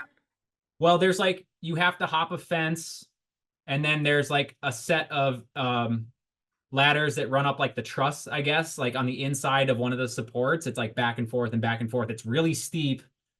And I got up there one night at like 3 a.m. when there was like little to no traffic. I don't know if I was seen by anyone or not, but I climbed all the way up and like I signed my name. I put a few stickers and I shot some photos. I got a really cool photo out of it. But like that was very scary because it was risky and it was also very illegal because from what I understand, it's a felony to be up there because if the police have to risk their life to detain you, then it's a felony. Huh. You know what I mean? Yeah, that's interesting. Skydiving was scary in a different way. That was it was more playful scary because everyday people go skydiving. Right. You know you're gonna be okay, but it is still scary. There's always that small chance, you know, but like there's always, dude, I can walk out my front door and get creamed by a semi truck. So there's always a small chance everywhere. Yeah. But that was pretty terrifying. Honestly, Swampfest was terrifying. I was just thinking of that. When I asked it, I was like, how about a mortar being thrown by you? Dude. Yeah, I mean, I guess scary moments become less scary. Like as you get older, it's like, oh, I've experienced this before, you know. I think like getting to spend my late teens and early 20s in New York City like really exposed me to a lot. I'll never forget the first time I heard gunshots pop off nearby, like down the block. It was pretty terrifying, but since then it's been like I don't want to say it's like not a thing, but like it's like, oh, they're gunshots. Chances are they're not aiming for me. And hopefully the bullet isn't being shot directly in the air and it's gonna come back down and get me right in the middle of the fucking head, you know, which is like always like when people shoot guns in the air, it's like, yo, like those bullets have to come down somewhere, you know? Yeah. So whenever I hear gunshots, I kind of like tend away from wherever. Just get and, under a canopy. Yeah, for real. Yeah. Those are good. I love it. Yeah. How about in full coverage? Dude, it was so good. That's like it's rare that I watch a web video 10 times, but when that one came out, since I know you guys and I love you guys and just fucking to see you shining in front of the lens was fucking magnificent. and Thank just the you. spot Thank you. use, everything. You two are a match made in heaven. Thank you. I guess, yeah. Tell me about that whole process, how it came about, and then your favorite clip of you and your favorite clip of Kramus. Okay, so the whole idea was kind of Nuno's idea. Nuno, I don't know if everyone knows. Nuno is the brand Oliveira. manager. Is Yeah, it Oliveira or Oliveira? I always say Oliveira. Oliveira. I don't know if there's that second I in Yeah, there. is it EI or anyway? Iera. Nino Nuno. Nuno. Nuno. He said, "Well, you guys are both good riders. I mean, Zach was on Stranger. Wasn't Zach on Volume? Like he's been a We were on pro. Stranger together, Doug. Oh, there you go. The Yeah. first iteration of Stranger. That was Yeah. something else. Charlie Yeah. and Craig on there too. Yep. Yep. Yeah. Damn. Oh You've come a geez. long way. Well, so yeah, Kramus is really good at riding. He's got So a good. really unique eye. He's got a really unique style. He does like weird stuff. I guess it's weird to me, like all the fast plant stuff, the pegless stuff he does. It's like beyond my comprehension sometimes, but it was really cool because our styles are like kind of opposites. Where like I got the 4 pegs, I'm grinding a lot. He does more like wall rides. He can hop high as fuck. The fast plant stuff. I'd never do fast plants. I'm not. It's just not for me. But Nuno's like, dude, you guys should do this. You both love to ride. We both we like to look at spots. He said like pretty much he gave us the go ahead to like stay on the clock but go out and ride. And I was like, holy shit, like I feel like a pro rider right now. You know what I'm Yeah, saying? dude. So That's money. there we I mean towards the end of filming we made more days of it. Like we'd meet up somewhere and we'd take care of stuff. He'd come up to LA, take care of stuff. I'd be in LB. um but yeah, it was a very cool experience, and I'm very thankful. And shout out Kramus because he filmed. I mean, he's so dedicated to his craft. He's just so in tune with the details. He's always like, I heard him explaining to someone where like he's with his fisheye and he has it a certain distance from his face, like from his eyes, and he can see the angle of the fisheye. Like he doesn't have to look Yeah. through the lens or the LCD at all. He knows what the lens can see based on just like knowing Feel. it. Yeah. So he's always just like seeing it, where I'm looking at the LCD, making sure everything's in frame, or I'm like behind the viewfinder. Yep. And he's just the man of his craft, and filming with him is incredible. I don't have to worry at all about getting the right shot, which is always like, as a cameraman, Yeah, that's a relief, dude. like you should get a little lower. I think like don't push in as fast, Right. and so all I had to do was focus on riding, and I mean, dude, I've really beat the dead horse with 2 of my favorite clips, but the right feeble to backwards ice Yep, around the that was my bend. favorite. I that one took me days, honestly, 4 days, I think total. No And shit.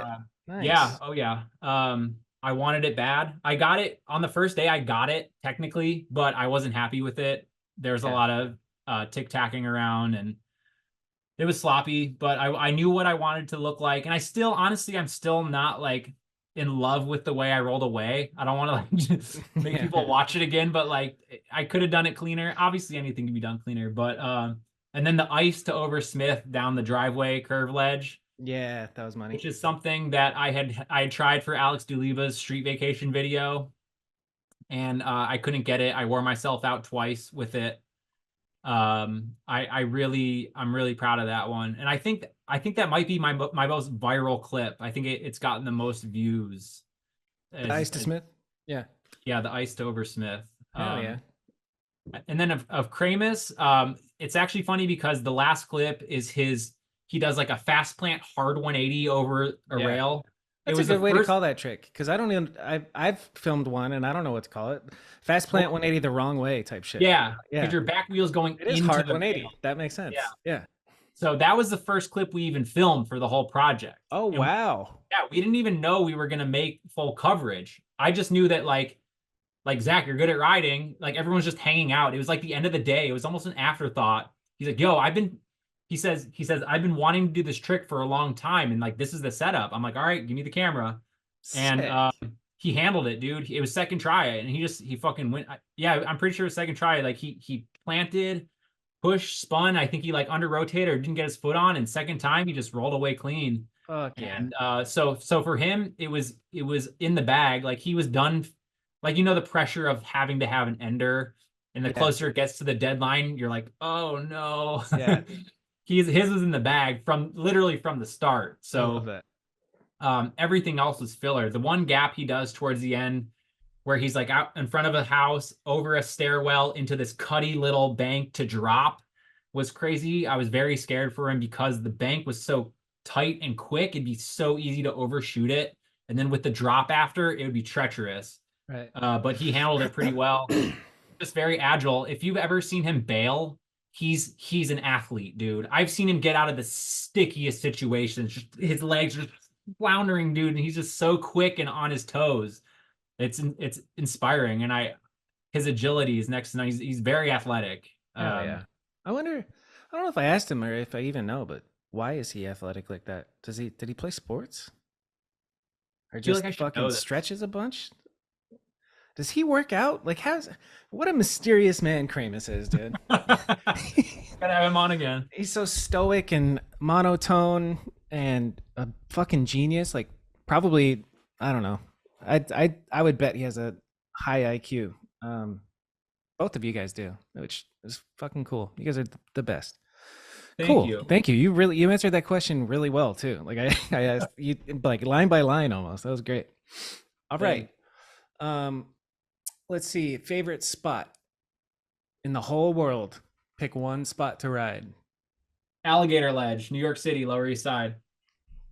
It's gone now. Quickness. Let's From go. what I understand, I spent days there alone, dude. Okay, do you know the spot I'm talking about? No, I don't. Alligator Ledge.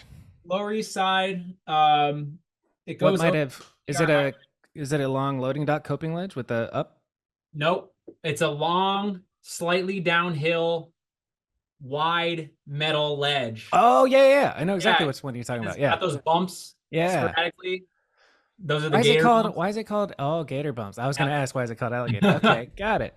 And the thing that was so great about that spot was that it was low. It was very friendly. It was fun. It was like your wheel would be like a couple inches off the ground the whole way through. It was all slightly downhill, so you could gain speed. You go grind manual, grind fakie, grind manual, and you'd still keep your momentum going. And it was kind of off the beaten path. Like there wasn't much foot traffic there, so you could kind of just like have your way at it a long time. And like I said, it was right over the Williamsburg Bridge. I lived most of my New York time in Brooklyn, like near the Williamsburg Bridge, more or less, and it's right over the bridge, a little bit south. And I'd go there alone sometimes, just like with a little speaker or headphones and session. Water. Just session. Yeah, and it was very playful and fun. And from what I hear, it's gone now, which is too bad. But then rest in peace, Alligator Ledge. I didn't know the name of it, but I know that spot for sure. Yep. And then another one would be White Banks, which is also gone here in LA. The one it's like a blocks of pyramid. Those are gone? They're gone. Oh yeah, they've been gone. Huh. But there was a setup on the side, and then there was a setups in the back with the gap, like the hip gap. Yeah. Setup on the side or in the front rather, it had like a brick mani pad at the bottom, and then it was I know exactly what you're talking about. The ledge, it was a ledge around, and it was a bank in itself. Like it was so versatile. There were so many different ways to ride it. Do you have a clip there? Well, yeah, it's an afterthought to the Nick Seabasty clip. The Nick Seabasty clip, it's a second to last clip in Aangles. And he uses every part of the setup, and he does it so smoothly. It might be my favorite clip of him. But he does Smith up the side, which is like an up ledge. He pulls in to the bank to a manual. Wait. Smith 180 up. Oh fuck, now I forget it. But god damn it. It's like my favorite clip of it. Yeah. But anyways, it's a grind into a bank, drop to a mani pad, 180 out. And he does it so smooth. He like runs into the fence afterwards. The homies are in the background clapping for him. But I love the clip. And in that spot, yeah, it's so versatile. There were so many different ways to ride it. Dude, Nick's riding is so butter. Not to mention what? In the back was like the gap. Stricker did like the gap to wall. People were like jumping the hip. Yep. Dylan Lloyd did like the 180 up fakie decade. Yep. Matt Ray Um, did 5 cab double bar or for full cab. Yeah, I think Matt Ray did 5 cab bar, not double bar, 5 cab bar. Yeah. yep. Yeah. I got a clip there. I did a feeble to hop up manual down the bank and then ride around and 180 on and full cab to forward back off. Fucking dude, I think of my favorite of all time is Ian Schwartz though. Like fakie to manual up and then manual back down. Oh, that yeah, one that's like fucking Yep. had my brain going. What's your Yeah. favorite clip from the White Banks and what's your favorite clip from Alligator Ledge? Bro, I could talk to you for three Well, forever. tell you, Yeah. at Gator Ledge, it was always a treat to watch Craig Passero ride it. Even though he wasn't 4 pegs, he could just like he could spin into grinds from a manual. He could cab into grinds. He could cab over the whole thing. He was just like a ninja out there. Charlie Crumlish had some fun clips too. He like he just used it hopping around. He like fufanude it. Like it was just really weird He does stuff. some Chuck stuff on it. Yeah. I don't know. White Banks though. Justin Kerr. Okay. You know him from Yeah. PA. Yeah. He was riding. I know Merritt. of him. I don't think I've really hung out with him ever. Okay, really nice guy. Very pleasant and respectful guy. We were filming. He came out on Merritt's dime. It was either Merritt or Colony, but I want to say it was Merritt. And we collectively, like me, Vegan was filming a bunch. Adam filmed a little bit. We were filming an edit for him for Merritt, and he did down whip to Smith. So like on the corner setup, he was over here. He threw the down whip over the edge and then landed in a right side Smith and popped back in. It was very That's sick. dope. Yeah. Yeah, it was very cool. And then on the same exact area, Matt G Dark Chocolate, shout out Matt Gutierrez from Albuquerque. It was his Ender and Aangles. He did like feeble up and then nose around, skid down and like 180 out. Like he was so good at the tire slides and shit. He also hopped straight into it, into a 2-tire slide down it, which was like So pretty fire. incredible. Yeah. Yeah, he was buttery. Yeah, I'm still in touch with him. We catch up once every few months. He'll call me and we'll just shoot the shit. He'll send me like videos about like old world stuff. He's really into like mythology kind of and like sick. Not conspiracy theories, but like fringe theories, I guess. I definitely keep in touch with him. He and Ryan Pipkin, both from Albuquerque, they really opened my mind to like different theories about history. And like Graham Hancock's type shit? I don't know that reference. Species with amnesia, like our civilization goes actually way further back than we give credit for, and we've had catastrophic events wipe us out, and all the technology goes away, so there's no way of knowing, like that type. More or less, yes. Yeah. Matt Gutierrez, he's very well read on subjects like that. And this one time I'll never forget talking to Ryan Pipkin, just like an out of pocket conversation about coincidences, like when like almost not serendipity, but deja vu type events. I always used to be scared of those. I would think something bad was about to happen when I'd feel deja vu. And Ryan Pipkin, like just out of nowhere, he's like, no, it means something good is coming. It means you're on the right path. And I was like, whoa, like, and it just blew my mind. And all of a sudden I was like a different person. And all it took was like, we were like, literally we were in the parking lot of a grocery store waiting for Matt G to come out because he's the slowest shopper. No offense, Matt, but like he's an educated consumer. He'll stand in front of like the health food section for like days, like reading the ingredients, like doing research. But so Pipkin and I were just out in the car. He's like, yo, you were thinking about it all wrong. I was like, oh my God, this kid just changed my fucking life. And I'm so grateful for that fucking moment. Yeah. Deja vu, man. Yeah. I get it. And I heard a clip once talking about how it's not really a thing. It's your brain glitching and like neurons firing in the remembering part of your brain and instead of being properly placed or whatever. And it's just a quick glitch of your brain. And every time I have deja vu, it feels profound for 1 second. And then I talk myself down. I'm like, that ain't shit. Your brain's just glitching, dog. Your mind just glitching. That's a scary thought. Huh? It is. It just starts happening for like minutes at a time. Yeah. It's a wild thing to like, we take it for granted, the fact that we can think straight, remember linear shit, but like think about what it's like to have Alzheimer's or dementia, and it's just anyway. Dude, yeah. I mean, hopefully we'll never have to experience that, but Yeah. Those are great clips at those spots, though. yeah. Okay. Who is your Mount Rushmore of photography? Okay. Whether Um, it's BMX or not BMX, all time favorite photographers. oh, well, let's just stick to BMX for right now. It's going to be hard enough to pick four. Jeff Zielinski, obviously the Godfather. Yes. Super friendly. He was so crucial in my education. He was always giving constructive feedback when I'd send stuff in and they couldn't run it for whatever reason. He was always very explanatory about like why it didn't make the cut or whatever. And even the stuff he did run, I look back on it, it's like, man, like that wasn't even that clean. Like I'm kind of lucky that they put that in there. Uh, Josh McElwee, I learned a lot about lighting. His lighting is on point. He uses the fisheye properly.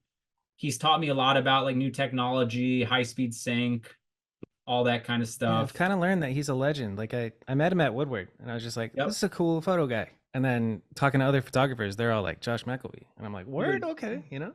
underground god. Yes, Yeah. it feels like everything he puts out is just so properly lit. And he just knows what he's doing. Great guy too.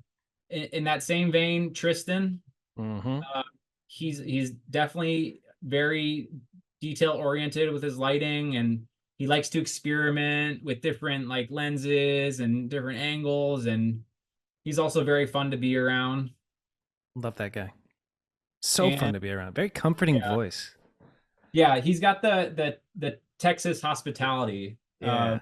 Very, yeah, just very friendly guy. And then I'm fuck man, I gotta pick one last photographer, BMX photographer. Well, I'm sitting here. I have a few photos hanging up. Um, one's Daniel Benson from the Albion. His work was always clean. A Z photo. A shot by Teddy Van Orman, who is Damn. it's you know I the haven't name. heard that name in so long. Yeah. Well, there were the three brothers, Yeah. Teddy, Beeler, and um Mark? No. Ed, no, not Eddie. Anyways, I'm pretty sure it was Teddy that shot this. He's got a camera strapped to his chest. You can see on his left handlebar, he's pushing the shutter button. He's going off the launch of a jump, and Troy McMurray is in the air doing a 360 knack in front of him. It's a Damn. complete POV photo. I'll shoot it and send it to you so you can pop it up Yeah. on the screen. Um, it's a very cool photo. I got a photo that Ed shot. I have The Ed shot. Ed De La Rosa. He shot a photo. It's just of Tyrone. They're cruising down the Williamsburg Bridge and it's starting to rain. And Tyrone's going no hands. He's sitting on his bike and he's grabbing his rain hood and he's going to put it over because it's raining. And it's got motion. It's like a pan motion blur in the background. It's just got a vibe. Like Fuck you yeah. can feel the photo. Yeah. Um, Yeah, I like Edwin's photos, dude. He's a good follow. Yeah, he's ready for the moment. He's one of the moment guys where he carries just a point and shoot camera. He Yeah. gets himself into all kinds of situations and he's just there to capture it, you know? Yeah. It's something beautiful about The that. point and shoot aesthetic is just being there with a camera, you know? Right. And I don't want to downplay saying that there's no skill involved, but a point and shoot camera is literally that. You point it and you shoot it. Right. You know, you don't have to know an f-stop from a fucking slice Yeah. of pizza. Like Not metering. there's no I mean, like, you know, okay, you understand. There is some thought process, but like it's just point and shoot. Right. And you just got to be in the right place. That doesn't answer your question. Yeah. Who's the fourth? Fuck. Fuck. I can't even think of it. I mean, I'll say Delecki then. He's captured like so much of the East Coast. Even though Z grew up in New Jersey and he captured a lot of East Coast stuff, he became the godfather in my eyes out here in Cali. Dalecki's been around. He was there for a lot of the crucial animal moments, filming of the DVDs. I'll never forget there's this one photo of he shot of Garrett Hoogerhide doing this hanger on like this block ledge. It's just lit really well. The hanger's super steep. Medium format. He's dedicated to the craft. He's also a great rider. He's also a filmer. He does it all. He's a multitasking man. So I guess we can leave it at that. But yeah, I'm sorry for everyone I left out. I know I gave some shout outs earlier, but yeah, that's the downside of the Rushmore is everybody that's not on it. It's like, wait, well, here, I wanted to be on. Let me ruin your day and tell you that my Mount Rushmore of riders has like a dozen heads on it. We can dive into that. Did you prep it? Did you know that this question was coming? Well, I knew that it would be asked, but I didn't write anything down, and I'm just gonna go off the top of my head right now. But we've already talked about Van. Hold on, let me ask it first. Okay, sorry. Scott Marceau, who is on your Mount Rushmore of BMX? Well, Bobby, my Mount Rushmore starts with Van Homan. He was the first rider who I love to watch. He's still, I mean, up until a few years ago, yeah, I mean, he's still doing his thing. I'd say my favorite stuff of his was, I always forget the names of the fit videos, but the one where he rode to waves and he did that huge gap into like the street at the end. And he was, I want to say that's Stay Fit. That's what I was thinking. Yeah, I think it's Stay Fit. I'm so bored. Yeah. Yeah. Which apparently he hated the song from, but I don't know why. That band's pretty fucking sick.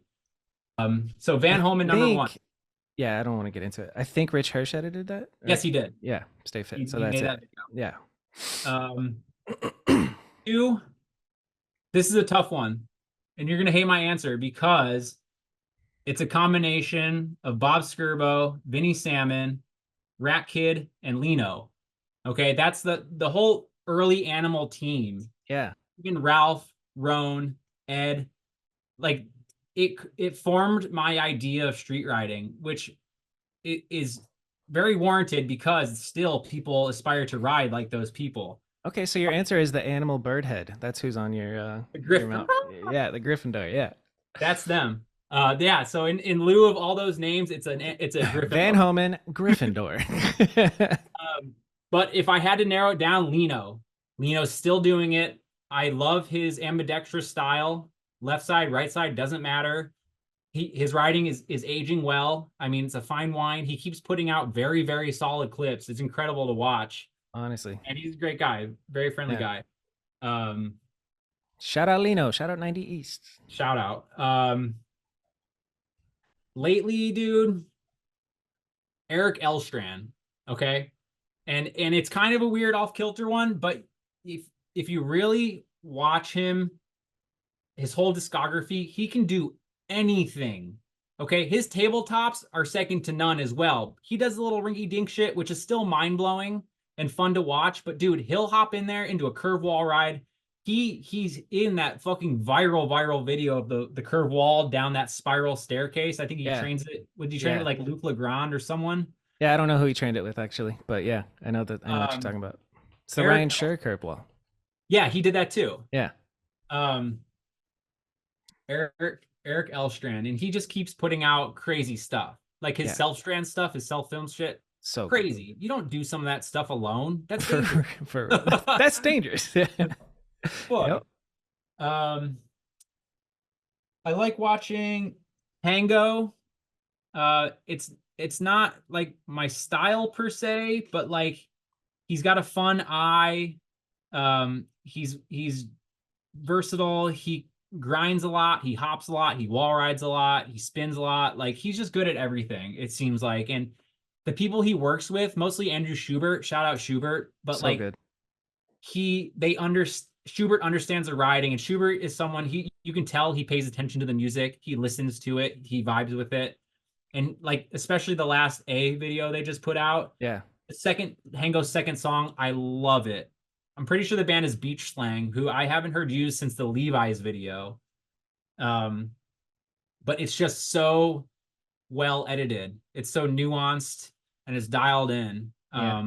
So that makes it great. And God, I'm forgetting so many people now, but dude, like My favorite riders are ones that I can ride with.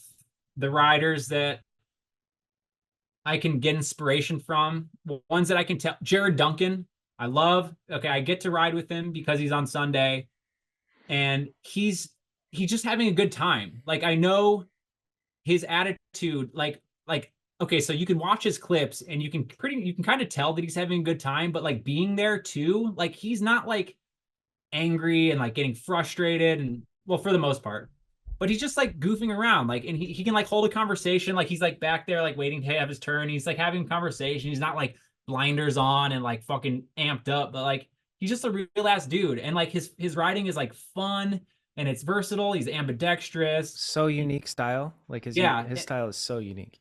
his eye is great too. The inside pegs on the yellow rail. Yeah, that footage came Yeah. out. The photo came out too. Yeah. Love it, love it, love it. One of my favorite photos of the past year is that photo. Does he go by Jerry? Because it says Jerry is pro. Do people Yeah, call him Jerry? it's his fun nickname. I like Jerry. His government name is Jared, of course, but yeah, we call him Jerry. When we're really proud of him. Let's go, Jerry. That's my dad's name. I'm fond of Jerry. Jerome. All right, bro. You can't keep going. There's rules. Okay. There's 4 heads. I'm kidding. Keep going. Shout out whoever. This is the longest Mount Rushmore ever, and I'm here for it. Alex Donachie, Bruno Hoffman. I used to be, well, I'm still hyped on, but like Bruno Hoffman and Alex Donachie were like my heroes of the new school, I guess you could say, or maybe even like Bruno was sort of mid-school-ish. But when I started working for the Come Up, that's when I started paying attention to like what I would call the new school. Yeah. And Bruno Hoffman was like popping then. Yes. Yeah. Or young Bruno was like he came on the scene like, who the fuck is that? Because he was doing the crazy, like skinny young Bruno doing the backlashes to fucking spinny majigs, just looking so good, making like just a regular spin look so good. It was sick. And he does big ass wall rides too. Like I love the surprising shit like that. Same with Donachie, dude. Like he'll do like the grind Manny grind, fakey Manny grind shit. But then he just does like the biggest fucking wall ride or like a huge 360 gap. It's like what? Like the range of tricks is just mind blowing. They're both incredible. Bruno, like, and I would call the new school that because there was a lot more technicality. The linking of tricks with manual, fakey manual, spins out. It's really the manuals. Like when I grew up riding, there weren't many things to ride. One of my staple spots was just a manual pad. It was like a pyramid. It was like actually technically a speed bump at the high school, like up for like a foot, flat for like 10, 12 feet maybe, and then another like foot. And I was like my dream spot, dude. And I'd spend hours there, dude. And because they'd plow when it would snow, it'd be like one of the first things they plowed because literally it was like the driveway of the school. Yeah. So it'd always be open no matter what. Like there could be snow everywhere, but I was riding this manual pad. And so being able to link simple grinds with manuals is like my forte, I like to think, because I'm going to be honest, I don't have many tricks, but I can manual between simple tricks and make it something more. My multiplier can go up pretty quickly, so I'm proud of that. Yeah, that's great. Ty Morrow, I like. He's very powerful and aggressive. Powerful is a great word. Obviously, Garrett, the GOAT, Dennis in that same vein, just game changer, like always pushing the levels. Matt Hoffman for his longevity. I mean, dude, he's literally made a medal, and he just world's first flare. World first flare? Yeah, that was him. I believe that. I saw the clip for the first time the other day. I was like, what? I didn't know that. That's cool. And it is straight up, like it's on a vert ramp it's on a vert ramp or just a steep half pipe. I don't know the fucking difference, but it is a straight up backflip to huck, like land at pretty flat. It was like groundbreaking, and the whole stadium that he's in or amphitheater, whatever he's in, just goes nuts. I should send it to you. It's fucking awesome. And he also did the first handrail. How about that? Damn, how about that? Yeah, I forgot about that too. Yeah. Fucking A. The Condor, El Condor. Le Condor. Yeah, he pushed it. He pushed it into like the extremes, you know? Like he wanted to go the highest. He wanted to go the fastest. He wanted to do the newest shit. I mean, it's undeniably like one of the greatest riders ever. And you got to put Mirror in there. Yep. And the Miracle Boy, he really brought BMX to the forefront of mainstream media. You know, he was personable, charismatic, handsome. The cameras loved looking at him. He was a good ambassador to the whole industry. He was sponsored by Milk. Well, he had like Yeah. partnerships with like, Yeah. dude, The Milk. Got Milk shit. Yes. Sponsored by Milk is a crazy sentence. Yeah, what the fuck? Yeah. Shit. Brian Wismerski. Hell yeah. When his Wide Awake Nightmare part came out, I had that on repeat for weeks, dude. I still do. I play that when younger kids ask about like my favorite riders or like pushing the limits. I pull up Brian Wismerski's part in Wide Awake Nightmare. He rides his Bob Dylan song. Love this song too. And the stuff he's doing in there, like, it's still, a lot of it still stands, dude. Manual to backwards rail, like that. Like Sean Burns, he did one in like 2011. I'll never forget that Osiris edit. So shout out Sean Burns. He's got to be in there too. Yeah. Here's a great side note. I'm actually related to Sean Burns, distant cousins. We've both been told that we're related to Rebecca Nurse, who was a witch burned at the stake during the Salem witch trials. Damn. Think about that. Yeah. That's interesting. Yeah. But when Sean Burns put out that Osiris edit in 2011, where he did like half cab onto a handrail. Mm-hmm. Wait. Okay, so now no. He did manual to backwards rail as well. I'm pretty sure. It was like, what is Sean Burns doing? Like, you're supposed to be jumping off a roof, and you're like half cabbing onto a hand, like an oppo, because he's only 2 pegs. He did like an oppo half cab onto a handrail. Yeah. Like, this is crazy shit. Fuck. Yeah, I don't know, man. I could sit here and think of more riders that I'm hyped on. Alex DeLiba, he watching him ride it's as scary as it is exciting, and filming with him is fun. You know, he loves adventure. He loves just fucking around. Like, he's very hyped on pretty much anything like I think of. It's like, it's just funny to be around him. He's just so hyped on like any little thing. So that's always fun. Fuck yeah. Dustin Arp, you know. I was just about to say him. But he comes with, not with, you think of Alex and you also kind of think of Dustin. I don't know why, but that somehow. I do. I mean, and you throw Ryan Howard in there, like they were like the 3 guys who were like most dedicated to Aangles, and I'm so grateful for them because like it shows they put in work, they put in blood, sweat, and tears, dude, to make this video part, and it really shows. Yeah. A lot of people like Began and Denim, like their talent comes pretty naturally. Like they're pretty dialed already. Like they need no introduction rather. But like names like Dustin Arp, it's like, okay, he's a local legend in Denver, but like on a worldwide scale, like this was, I don't want to say it was his introduction, but I feel like he felt like it was going to be like his time, you know, and he took full advantage of it. And I think it's fucking awesome. So Venom Cox, also one of my favorite riders. He's surprised. It's like he's someone you expect to send it, but he pulls out little things here and there. Like I'll never forget his edit. His edit was called like "Fuck Yeah, Dude" or something like that. Came out in like 2014 or 15. He does like, there's like a unique rail setup where it's like a rail with like a rail behind it, and he like locks in an oversmith that like his wheels like locked into a locksmith, and he does it down a handrail, and it's like. Dude, like I didn't think like you saw shit like that, but that's so fucking cool. Yeah, he's got it. Yeah, and it's just a fun time with him, no matter what you're doing. Kid in Denver, he's a pharmacist. He's literally a pharmacist who does wall ride to tail whips on street. Rob DeQuattro, he was the original handrail slayer in my eyes. Now I'm thinking by region. Jackson Ratima up in the Bay. Anthony Boy Flores, like the 2 4-peg East Coast riders from the West Coast, keeping it real out here. Boy and E-Man are 2 riders that I have to keep going back in their footage to make sure I'm not stepping on their toes. There's been a lot of setups out here I found like, oh, this would be sick, and someone's like, I think Boy did that. I was like, you're fucking right, you probably did. So definitely favorite riders. Regions, Texas. I feel like they popularized the oversized white tees, like that shit. Remember that style, dude? Yeah. It was big. I hit Cali, Canadian. Oh, Stephen Hamilton, shout out Ohio.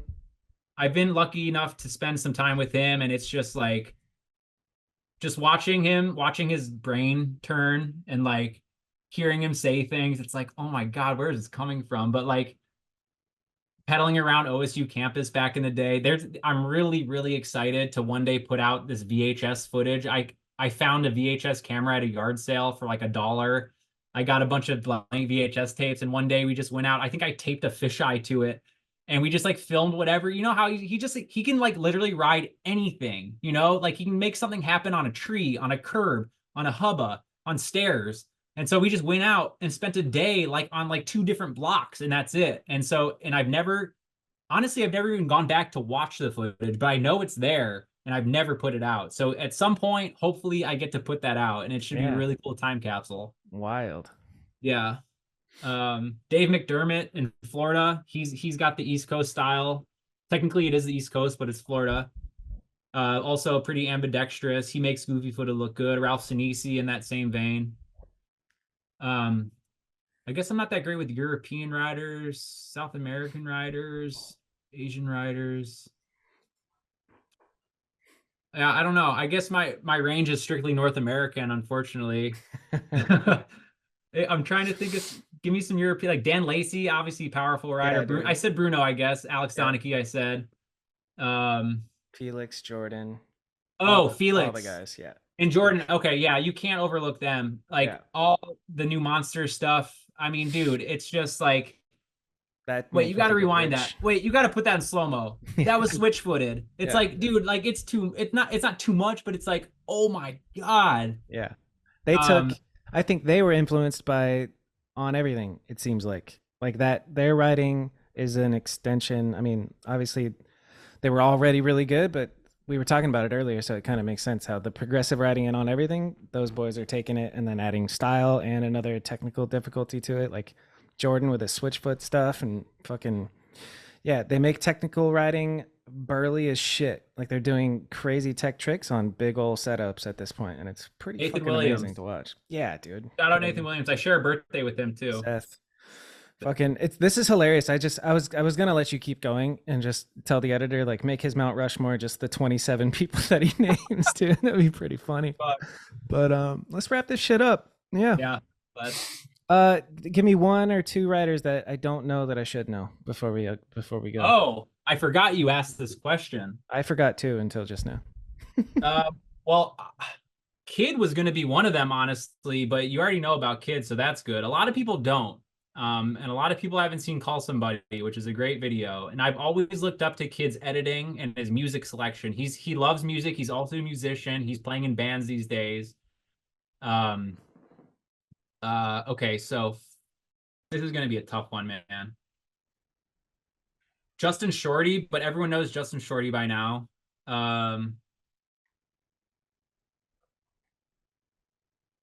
Marcel, I'm just naming like young kids, but they're already huge. The new ones that everybody knows already. Yeah.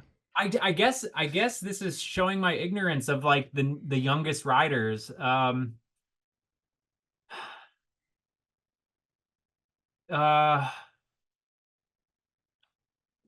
sweat it. Yeah, dude, I'm seriously I'm like I have this map in my head, and I'm like going to each region, thinking about like who I've seen riding there. And it wasn't even that long ago where like you could say Harrison or Casey were like the ones coming up, but they're the fucking cream of the crop now. It's kind of crazy how that shit happens. Learning about Harrison as a person, it felt like a year ago, and then all of a sudden it's like this, he's like the new thing, dude. He's prolific. Huge. He's yeah. Great kid too. Him and Casey, they're a great duo. We had their birthdays are one day apart, and it was just the other week, and they were out here. We linked up and went bowling, and just had a great time. Yeah, it was very fun just getting to know them. They're both very respectful, fun people, and obviously incredibly talented on the bike. Yeah. But yeah, I guess I just don't. Man, I'm sorry to like say that I can't really name anyone that no one knows about already. Yeah. Fuck it. Fuck it. Pass. Scott, you're an absolute legend, and this was so sick, dude. I knew kind of vaguely your story, but to hear this and in depth and all the stories that came along, and like I'm sure there's obviously so much more to be said too. So I appreciate you doing the show, and yeah, dude, thank you. Thank you, dude. I Yeah. like this a lot. It was great to talk to you. Fuck And yeah. I can tell, I know why it's harder for some people. We've met, we have a rapport, Right. we've hung out before, so this wasn't anything stressful. Yeah. And I think that's why it went so well. But it's great to talk to you, and I'm glad you're doing this, and I'm really honored to be here. And so yeah, thanks again. Let's go. Thanks for listening, guys. Okay, that's about it. Thank you for listening. That was a long one. I hope you enjoyed it. And we'll see you next week. I'm actually setting up for a Mike Mastroni interview. So that'll be coming out the week after this one. All right.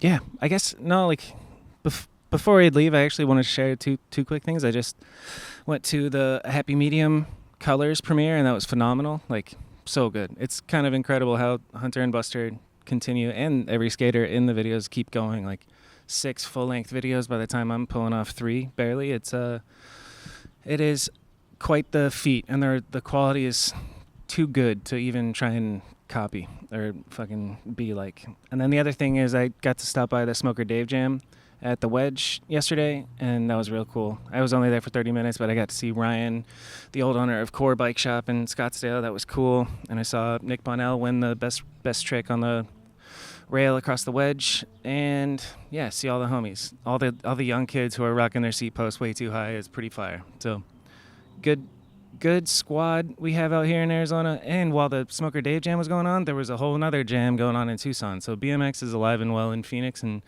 Tucson, and I'm sure everywhere else in Arizona, and stoked at the moment. So yeah, that's all. Okay, ramble over. Have a good time with your week.